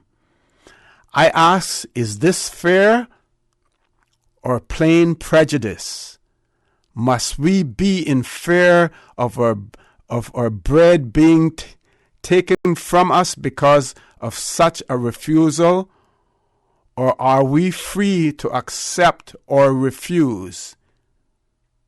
We gave 8 straight hours for 35 shillings, after which we were at liberty to do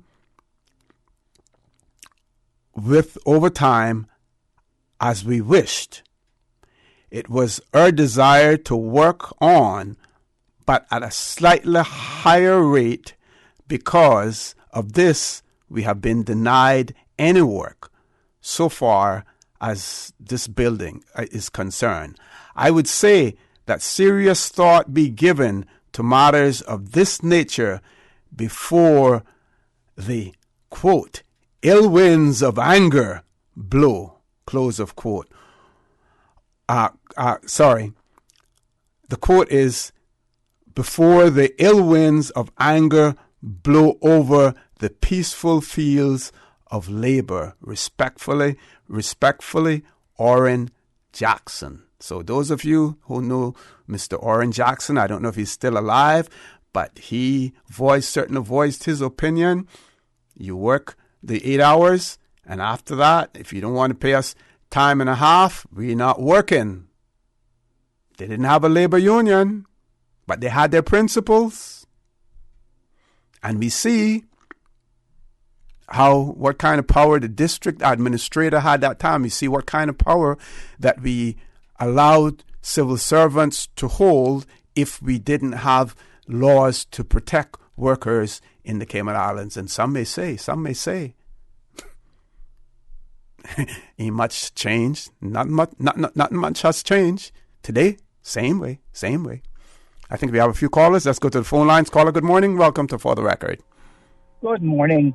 Morning, Doc. How are you? Good morning, Comrade Connor. You hear me ranting and raving, huh?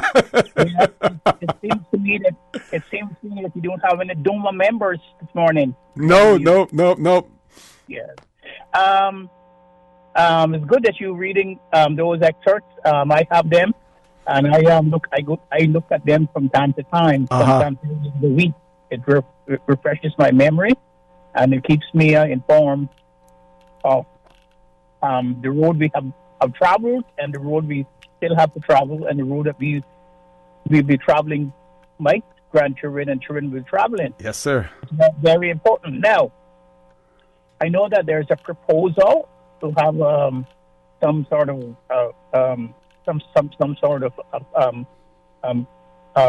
show concerning the origins of the Constitutional Day. Yes. Why?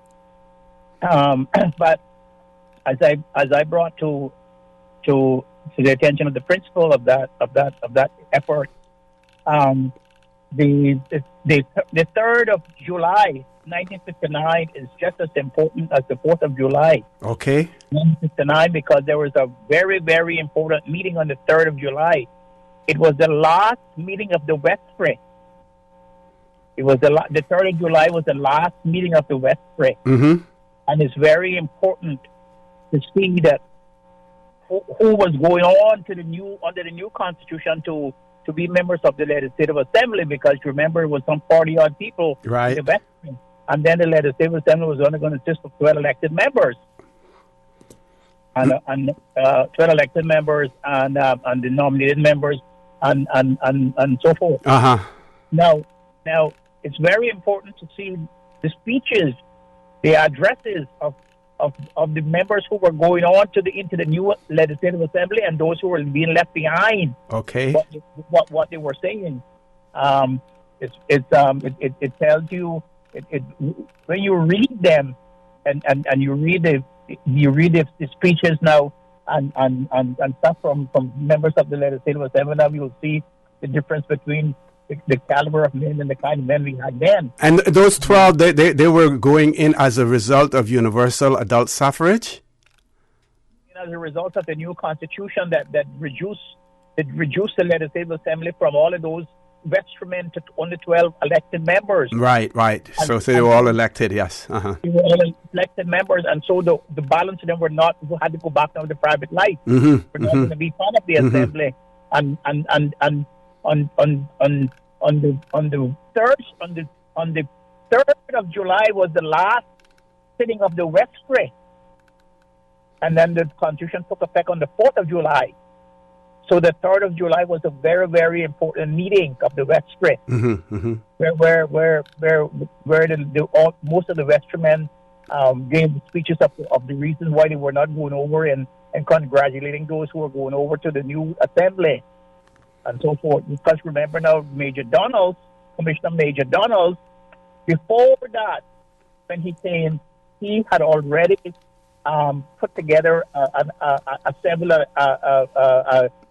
advisory council to assist him in running the country as then, because they were de facto members of the legislative assembly who were de facto ministers. There was a member for agriculture, for finance, and all those sort of stuff and things like that, but they were not actually elected. But that's what he did to assist him in governing the country. Someone in Lucan Marion and Willa Farrington and all of those people were some of those members. Okay. And Captain T.O. Borden and all of those members were some of those members that Major Donald put together an advisory council. Anticipating that they were going to be responsible government after 1959, where people would be responsible for certain portfolios. Yeah. Okay. Yep. So it's very important if you could get those and spend a morning on them, on those things. I have a lot of that stuff. And most important, some of the speeches. I remember some of the speeches from Uncle Lenny from East End, and Lincoln Borden and all those people who were the vestrymen and were not going over to the new assembly. Okay. And because they were being left behind there.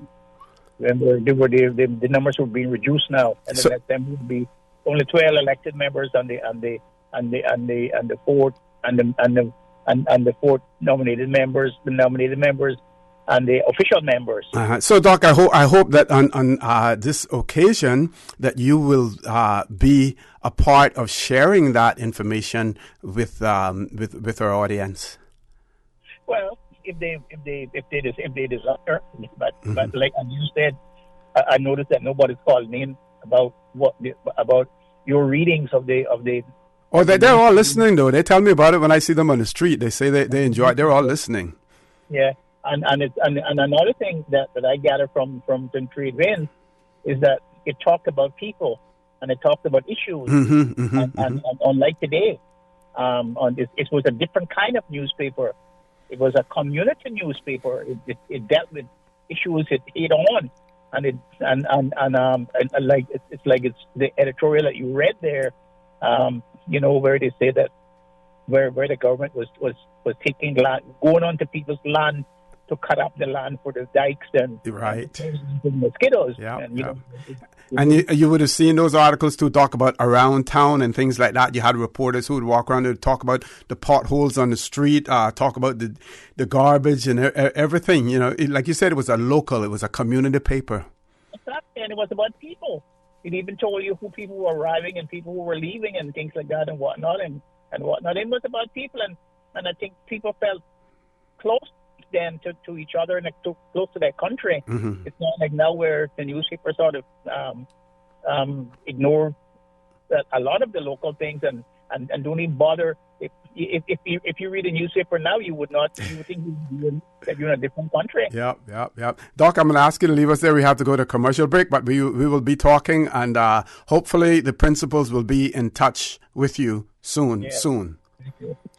Folks, please stay tuned. For the record, we'll be back shortly. We have one caller. We're asking that caller to hang in there. As soon as we return from the commercial break, we will take your call.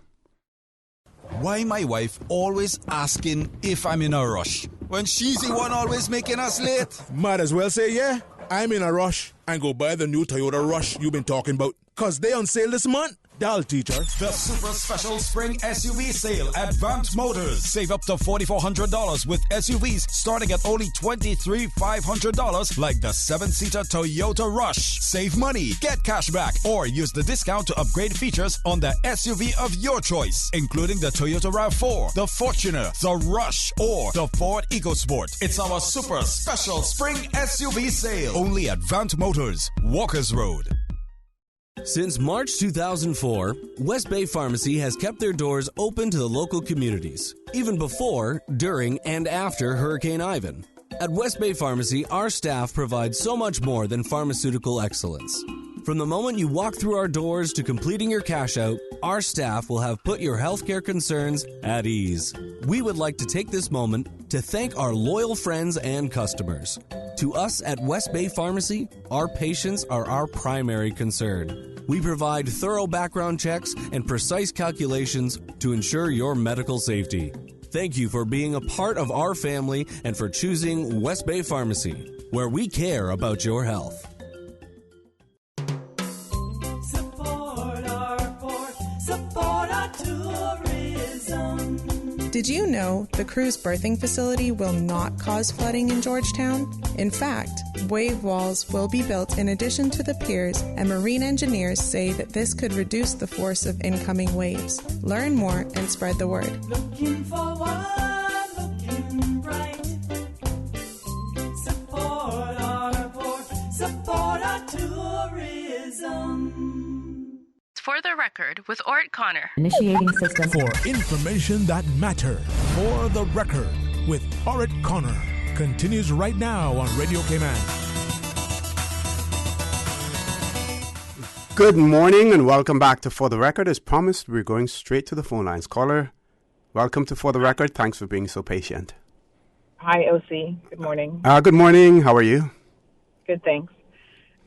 Listening to your show this morning, it's always very, very interesting to hear the archives and the older newspapers. Sometimes some of it is from before some of us were even being thought of, I guess. But it is interesting how we seem to operate in a very circular manner. Mm-hmm.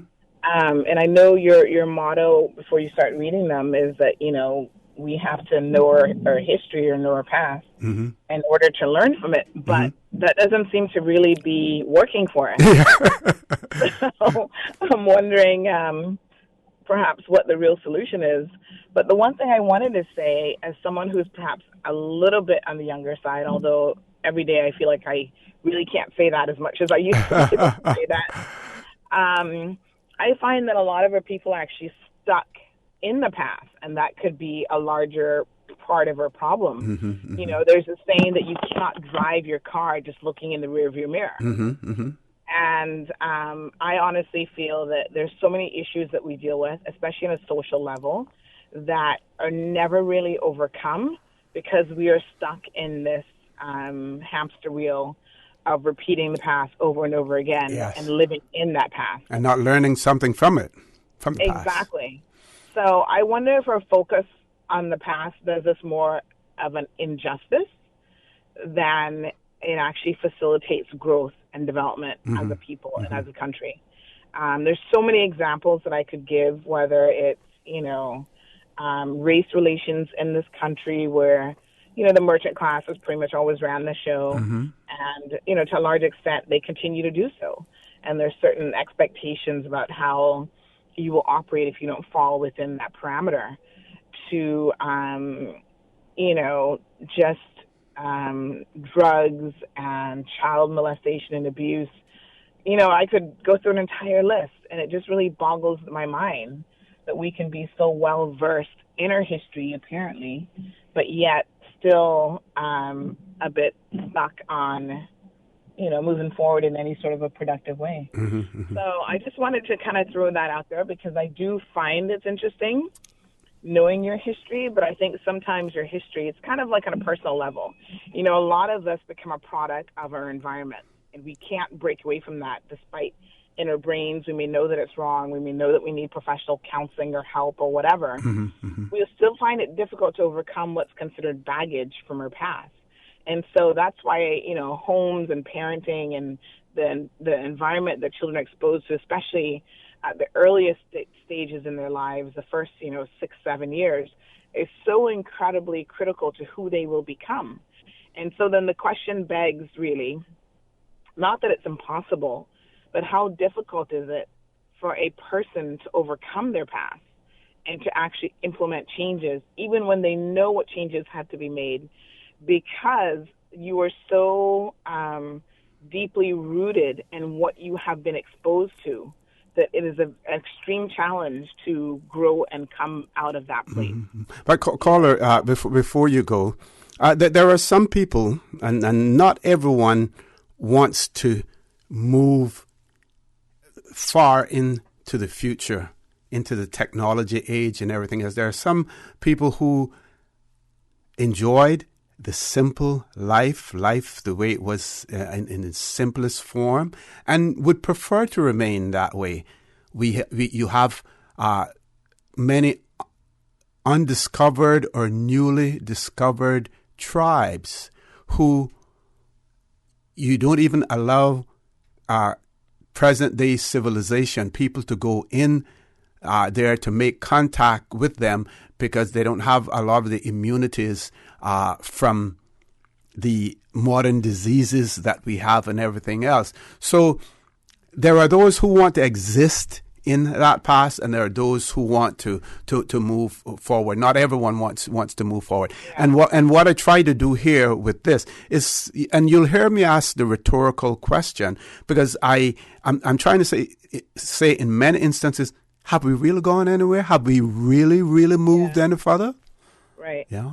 I think in some respects we have, especially as it relates to technology and that sort of thing. But that was driven by business and the need for us to be competitive and for us to remain on the forefront of like banking and tourism and stuff. But in many other ways, our people haven't developed as quickly as we would like. Yeah. And I think that, the example you gave about tribes that have no contact really for maybe hundreds of years, even thousands of years with the outside world, those are extreme cases that are becoming less and less,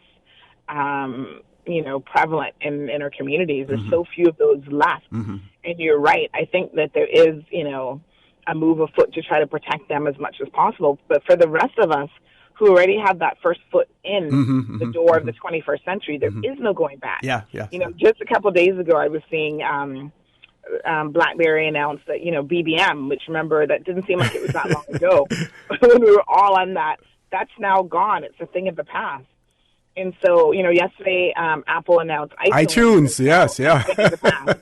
So, things become obsolete so much quicker in this technologically advanced world that we live in. And if you want to remain relevant as an individual, especially in business, you have to keep up with those things. Yeah. But not just in business, as a country. There's so many technological advances that have helped us, whether it was healthcare, education, social services, and the more and more we, try to ignore those tools, I think the more we do exactly what I'm saying, which is we live in the past and we're truly not learning how to develop as a people. I think there has to be a balance. Yep. You can strike between preserving, especially when it comes to culture, certain aspects of your culture, and remembering those historical things for sure and giving them a position in the history books. But in terms of living in the past, it can't be done. And for those people who think, they want to go backwards, they want to do stuff, I've never seen technological advances be reversed or undone. So unfortunately, they either get with it or, they will remain stagnant and live with certain restrictions in their lives. But unfortunately, too, those technological advances they take away a lot from our humanity.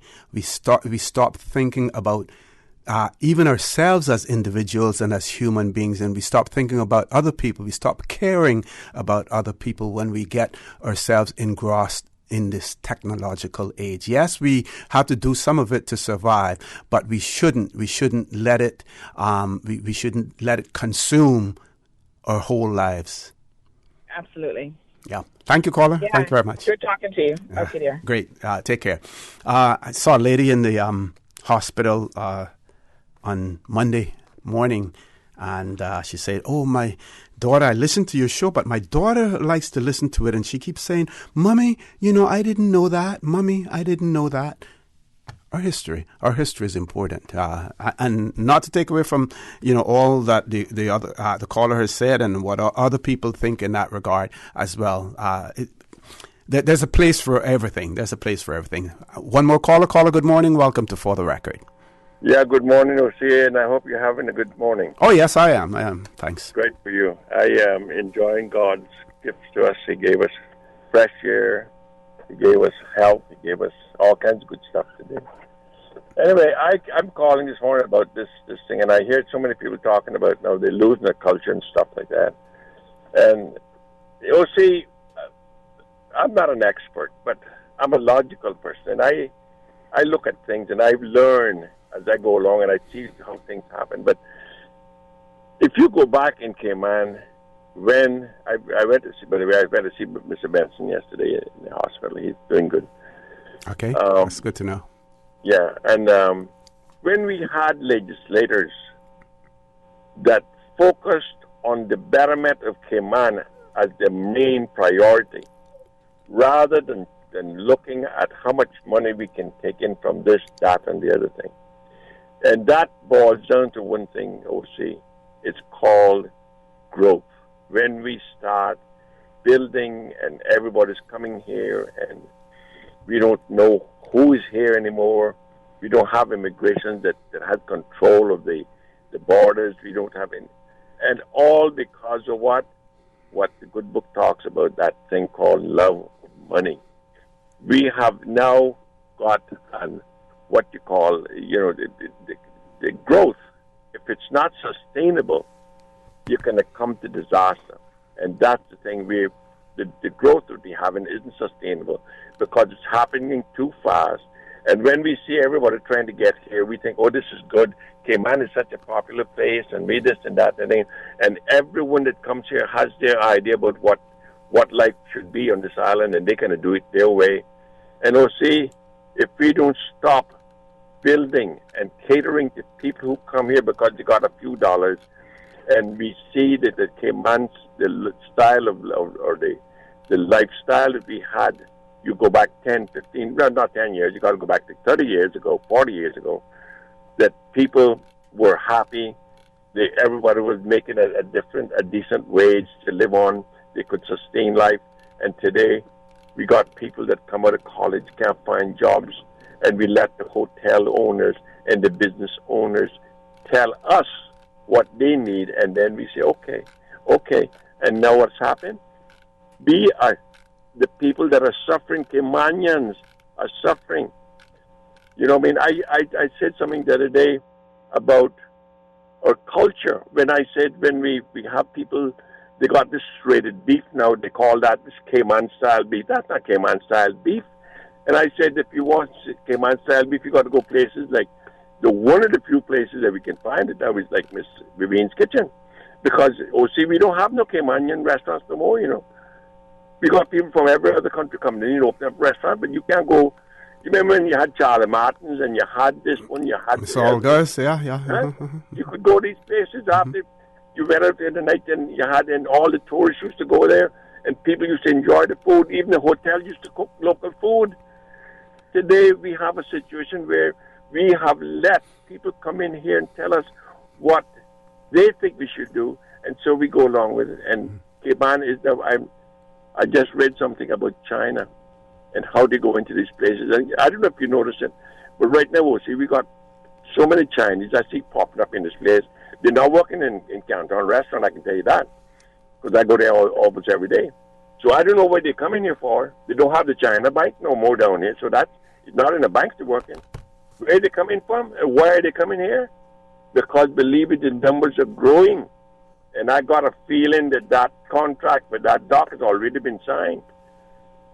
My friend, I don't think that is the case, caller. Even though you say you have a feeling, a gut feeling, but I don't think so.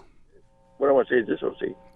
The day if we do that, if we get them Chinese involved in this thing like that, and this article I just read about talking about where they went to Africa and how all they did build all these buildings and stuff like that, and all of a sudden the Chinese now coming back to get paid.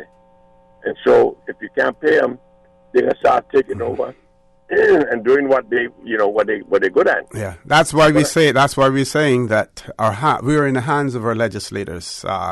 Those that are meeting today, those that will meet on other dates as well. I want to thank you, caller. We have to go to a break now, folks. Please stay tuned for the record. We'll be back shortly. At Seaboard Marine, customers often ask us questions about their shipments. I have various items coming from different suppliers that I need to ship to Cayman. Do you offer consolidation? Yes. Seaboard Marine offers consolidation for full and less than container loads. We can hold your packages at our Miami warehouse until everything arrives and ship it all in one go. And we have the best rates to Grand Cayman. Visit seaboardmarine.com for more information. Shipping shore to shore, Saturday, June 15 from 11 a.m. at the Rotary Schoolhouse at the Queen Elizabeth II Botanical Park in Northside. It's Nature's Explorers Storytime by Rotary Central. Come along, skip along, little boys, little girls. You, our little people, are about to have a marvelous experience. The Nature Explorers Storytime of your lives, featuring Spark School of Performing Arts. Storytime comes alive at the Rotary Schoolhouse in the Botanical Park, where goodies and snacks will be provided for the children. Children must be accompanied by an adult. Nature's Explorers Storytime by Rotary Central. Innovation, inspiration to the next generation. Rotary Central. Be the inspiration.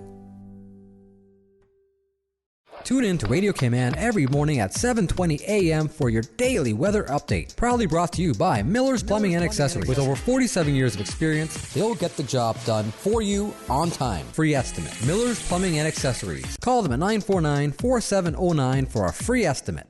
For the record, with Orrett Connor. Initiating system. For information that matter. For the record, with Orrett Connor. Continues right now on Radio Cayman. Good morning and welcome back to For the Record. No guests in the studio, so we're talking. People complaining about bad driving in the Cayman Islands, about the number of traffic accidents on the road, talking about the traffic congestion situation. This 3rd of June, 1967. 1967.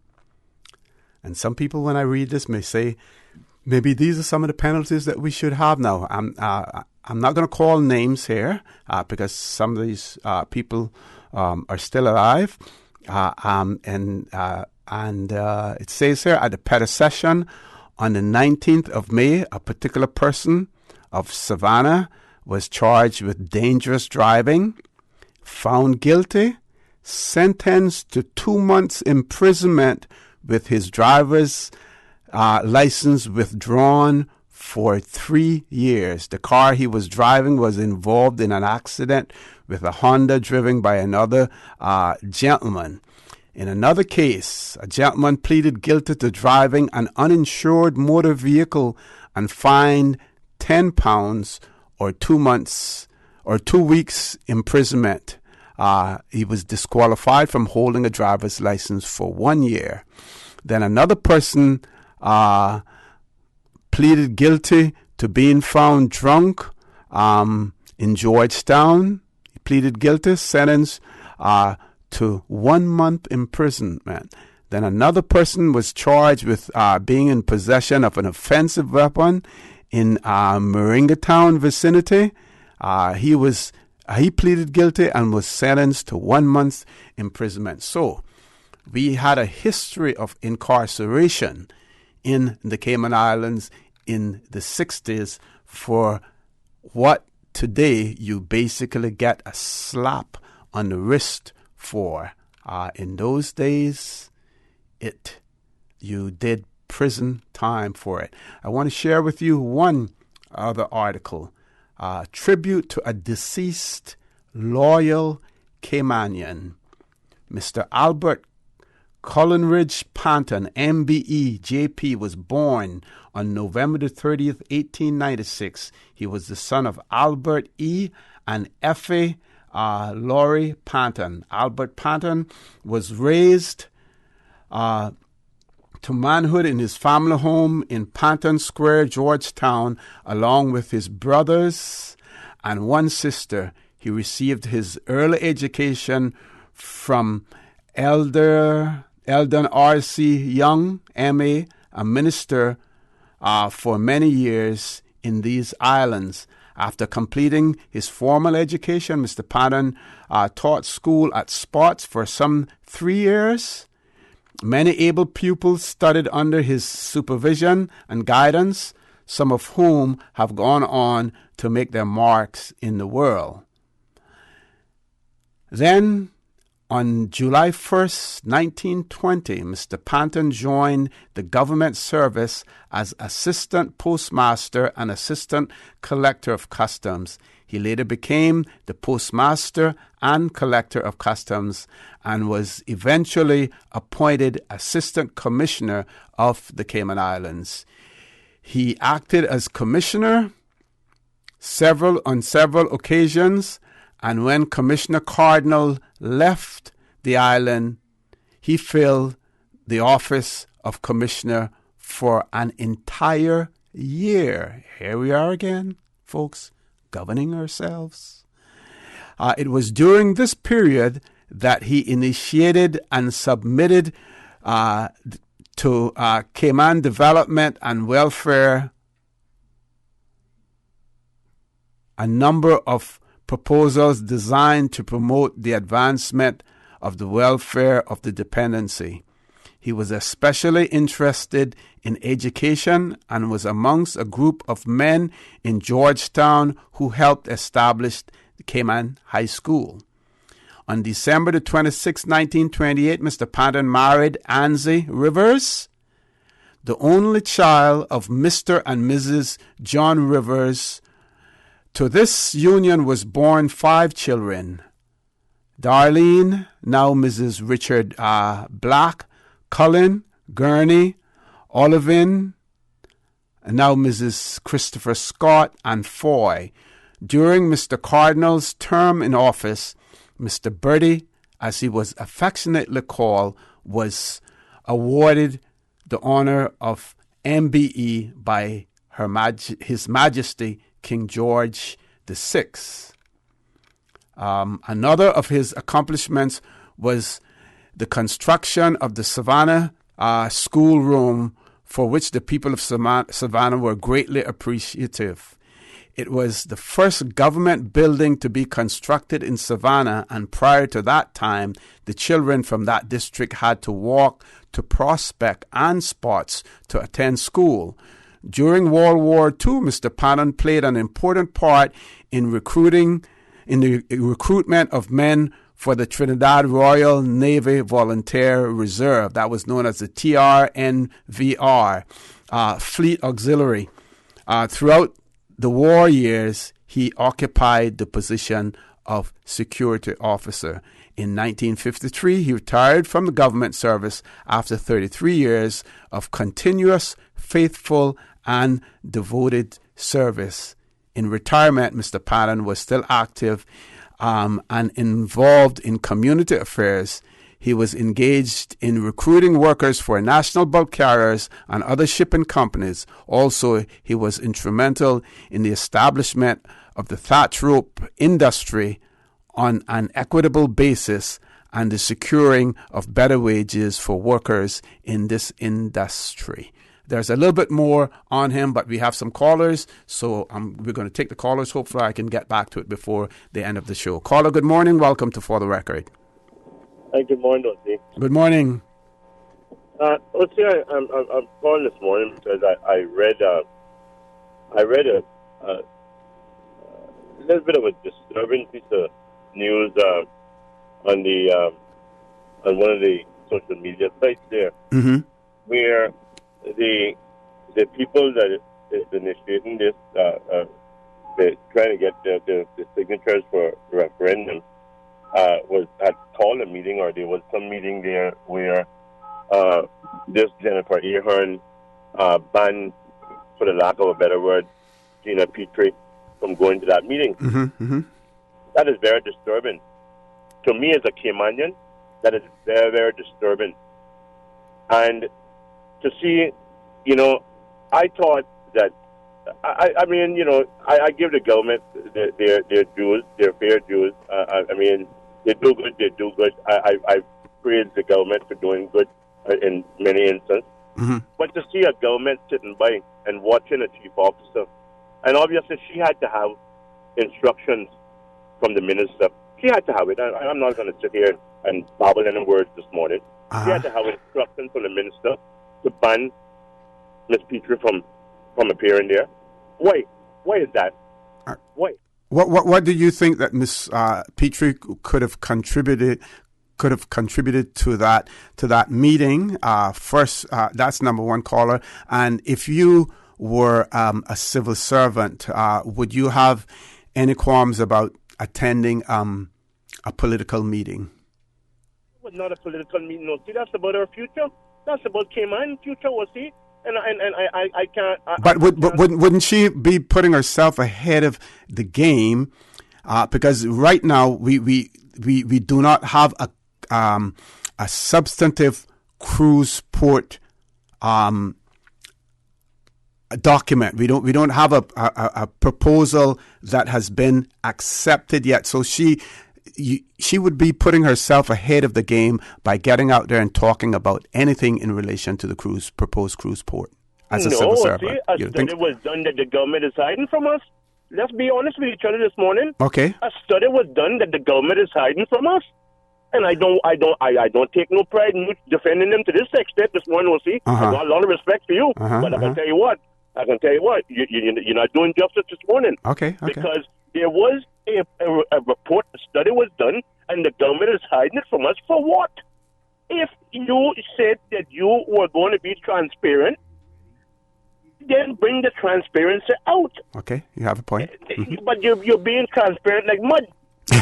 and all I am simply saying is, my argument this morning is that if all the studies had brought back and showed that the port was so good environmentally for us, we wouldn't be hiding a picture from those meetings. And this is going down to me like a dictatorship. This is really, really wrong. And then, this puts the icing on the cake now. These people went out and they got the required signature by virtue of the Constitution. The Constitution says X amount of signatures may initiate a people's referendum. But yet the government is still continuing actively recruiting people, even after these people got the signature, actively recruiting people, okay, to manage, to be managers for this port project, because it goes to show that they have no vested interest in the people of this island initiating referendums. So you think that all government activity in respect of the port should be put on hold until the referendum has taken place? Should be put on hold until the referendum has taken place, and the people's voice has been heard by virtue of a vote.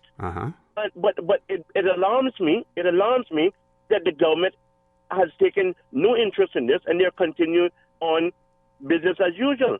And it irritates me because I am a Caymanian. I born here. My forefathers were Caymanian. They wasn't Jamaicans. They wasn't Filipinos. I Caymanian. I born here. But it really irritating to see what this government is doing to the wishes of the people of the island. But caller, the people for referendum, they have gotten their signatures and they're seeking. Once that verification that they say needs to take place has taken place, then it will go to cabinet. You don't think that there is still an appropriate time once the report is made public and everything, for the director of the environment then to be able to speak her mind or at least to say what her department's position is in relation to the proposal. I don't think that it was timely for that to be done at this stage. The people for referendum said they wanted to get the signatures because they wanted the people to have their say. I think that they need to do things in a logical, chronological manner. I don't think that seeking to have civil servants at that meeting at that time served any purpose. That could come later on. That's my view, though. Okay. Just my view. Okay, and you may have a point, but then I don't think it's right for civil servants to be advertising the port either, because Joey Woods is on the radio every day advertising the port. Yeah. So I don't think that's right either. I know, and caller, I'm sorry for interrupting you there, but when this thing really heats up, that is where that discussion is going to take place again. In terms of people are questioning now, should government be using the people's resources, to fight this? But if government is putting the port project forward, then they must do it. They can't use, if they were to use private sector's money to do the advertising and stuff, then you would say that you would hear them say that the private people would say that the private sector has them in their pockets.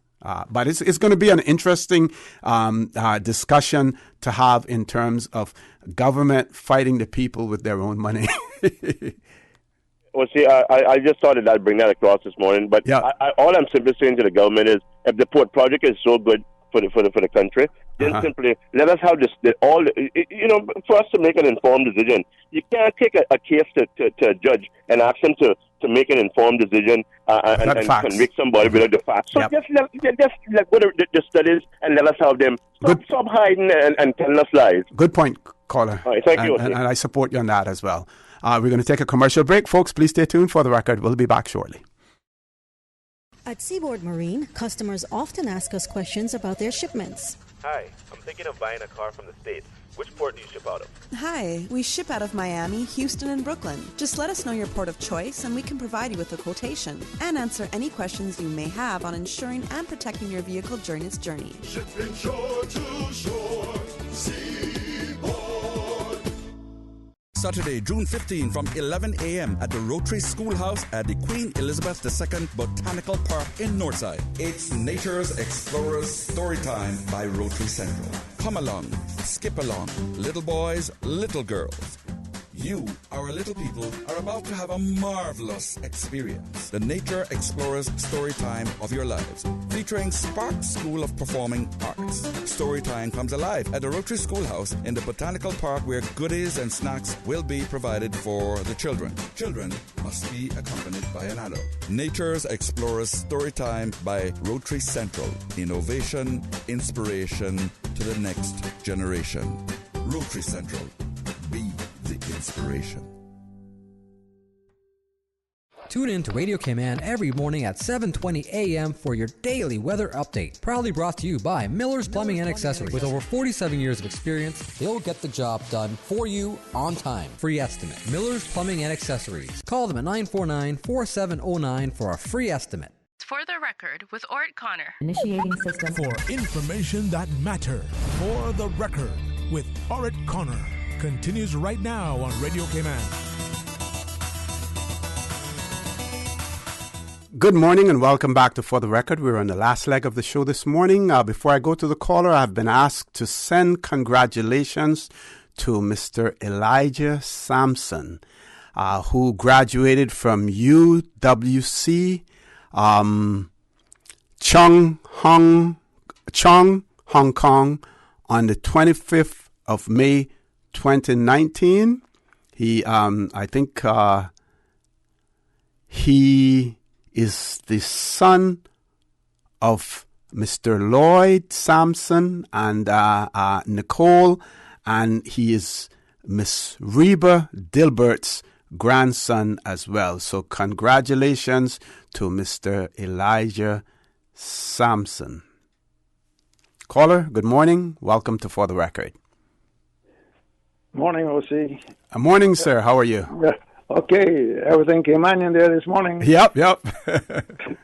But I just think that it's appropriate that we don't forget what tomorrow is indicating and what, it's been worldwide remembrances all this week. The 75th anniversary of D-Day. D-Day, yes. And we need to remember that there were Caymanians who landed on those beaches on that very day.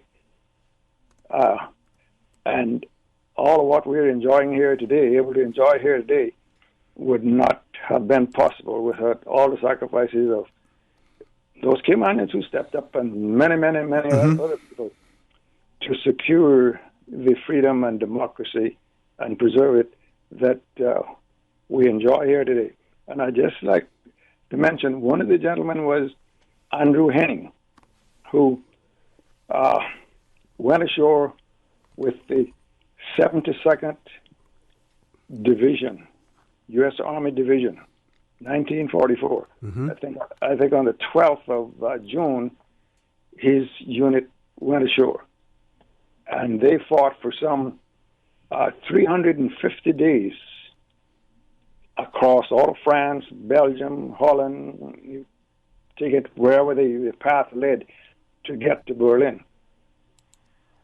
350 days in battle fatigue. And while on the other side of the world, the war with the Japanese was raging, there was another guy over there who was, and I think probably the first trained underwater specialist. He was a Navy frogman in 1945 who had the task, with others of course, of going in the path that led to the beaches of Okinawa, which was one of the heaviest fought battles in World War II. In fact, I think it was the last real major battle of the Pacific War. Going in, clearing the path among the coral reefs for the landing crafts to go in. And if you really looked at both of these guys' stories and reflect that, they were Caymanians, young Caymanians at the time, and putting their life on the line to preserve freedom and democracy, which everybody living here, the 70,000 people living here, so much, I think, cherished, but really don't give the credit to what brought us here. The many Caymanians who sacrificed to have what we have. But it's the same old story that I think we don't sing our song. And that has to be done more and more, and hopefully that it can be done more with the rollout of the national cultural policy here over the next month or whatever time it's going to take. But I think that, oddly enough, we have a Hall of Fame divers, the National Hall of Fame, or headquarters of the National Diving Hall of Fame here. This guy was probably the first trained underwater specialist. And I think there should be a place for his representation or some representation of him in that hall. Now, oddly enough, both of them would have been second cousins, Andrew Henning and Denton Henning, who actually went on to be a championship wrestler, and there's all kind of information about him online. After his wrestling career, he became an evangelist, traveling all through the southeastern United States. And at one time, I made an effort to try to bring him home, but a lot of things happened that it shouldn't have happened. But anyway, we got so much to be thankful for and so much to really revere of Caymanians who put their life on the line to preserve freedom and democracy, which we all enjoy here today. That's correct. Just a couple of tidbits here.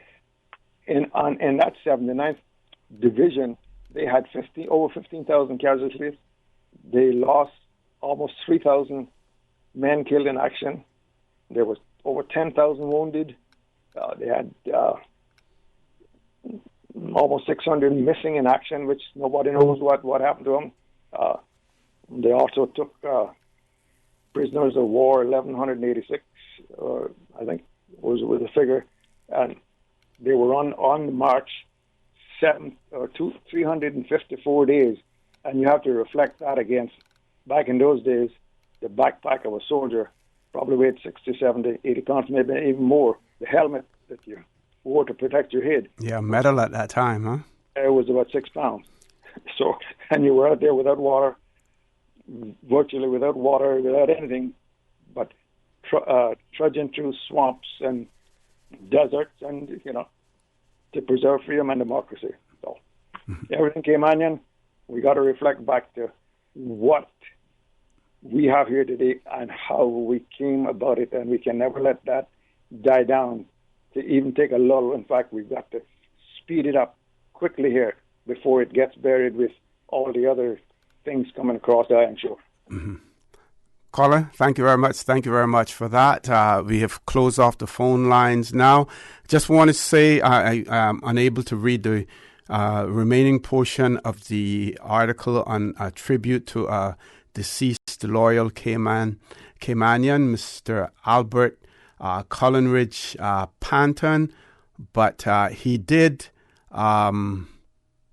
on the 11th of November 1956, he suffered a heart attack, and he passed away, and was shortly after arriving at the Georgetown Hospital, and he was buried the following day as well. Folks, I want to thank you for allowing Radio Cayman, and by extension For the Record, into your homes, into your vehicles as you traverse the busy roads of the Cayman Islands, into your places of work, whether it be an office cubicle or if you're working in the outdoors. I also want to remind you that we are our brothers and our sisters' keepers. There is always someone out there who's less fortunate than we are, and I ask you to extend a helping hand to them. If you can't do that, then I suggest you donate to a worthy charity, because we always want to consider those who need, not necessarily those who want, or even those who crave. I say to you, have a great day. Continue to support your radio station, Radio Cayman. Join Sterling Dwayne Ebanks at 12:15 for Talk Today. Join me on Friday at 7:30, where we will have the opposition on as well. And as usual, we ask the good Lord to bless these three beautiful, wonderful Cayman Islands. For the Record is brought to you by Vamped Motors, the only authorized Ford and Toyota dealership serving the Cayman Islands. Cayman Pharmacy Group, with a location in West Bay and professional pharmacy at CTMH Doctors Hospital. The Cayman Pharmacy Group has a location for you just around the corner. Seaboard Marine, with over 35 shipping ports, find your shipping solution by calling 949-4977 or visit seaboardmarine.com for competitive rates. Rotary Central, for more than 110 years, Rotary members have used their passion, energy, and intelligence to take action on sustainable projects. And Roper's Janitorial, complete janitorial service for commercial, industrial, and residential. They get the job done right every time. Continuing the Caymanian tradition. Let Cora keep my ground so clean. The heart and soul of the Cayman people. Thank you for keeping the culture alive. Spread the news every day. From East End to Georgetown, down into West Bay. Radio Cayman in the Cayman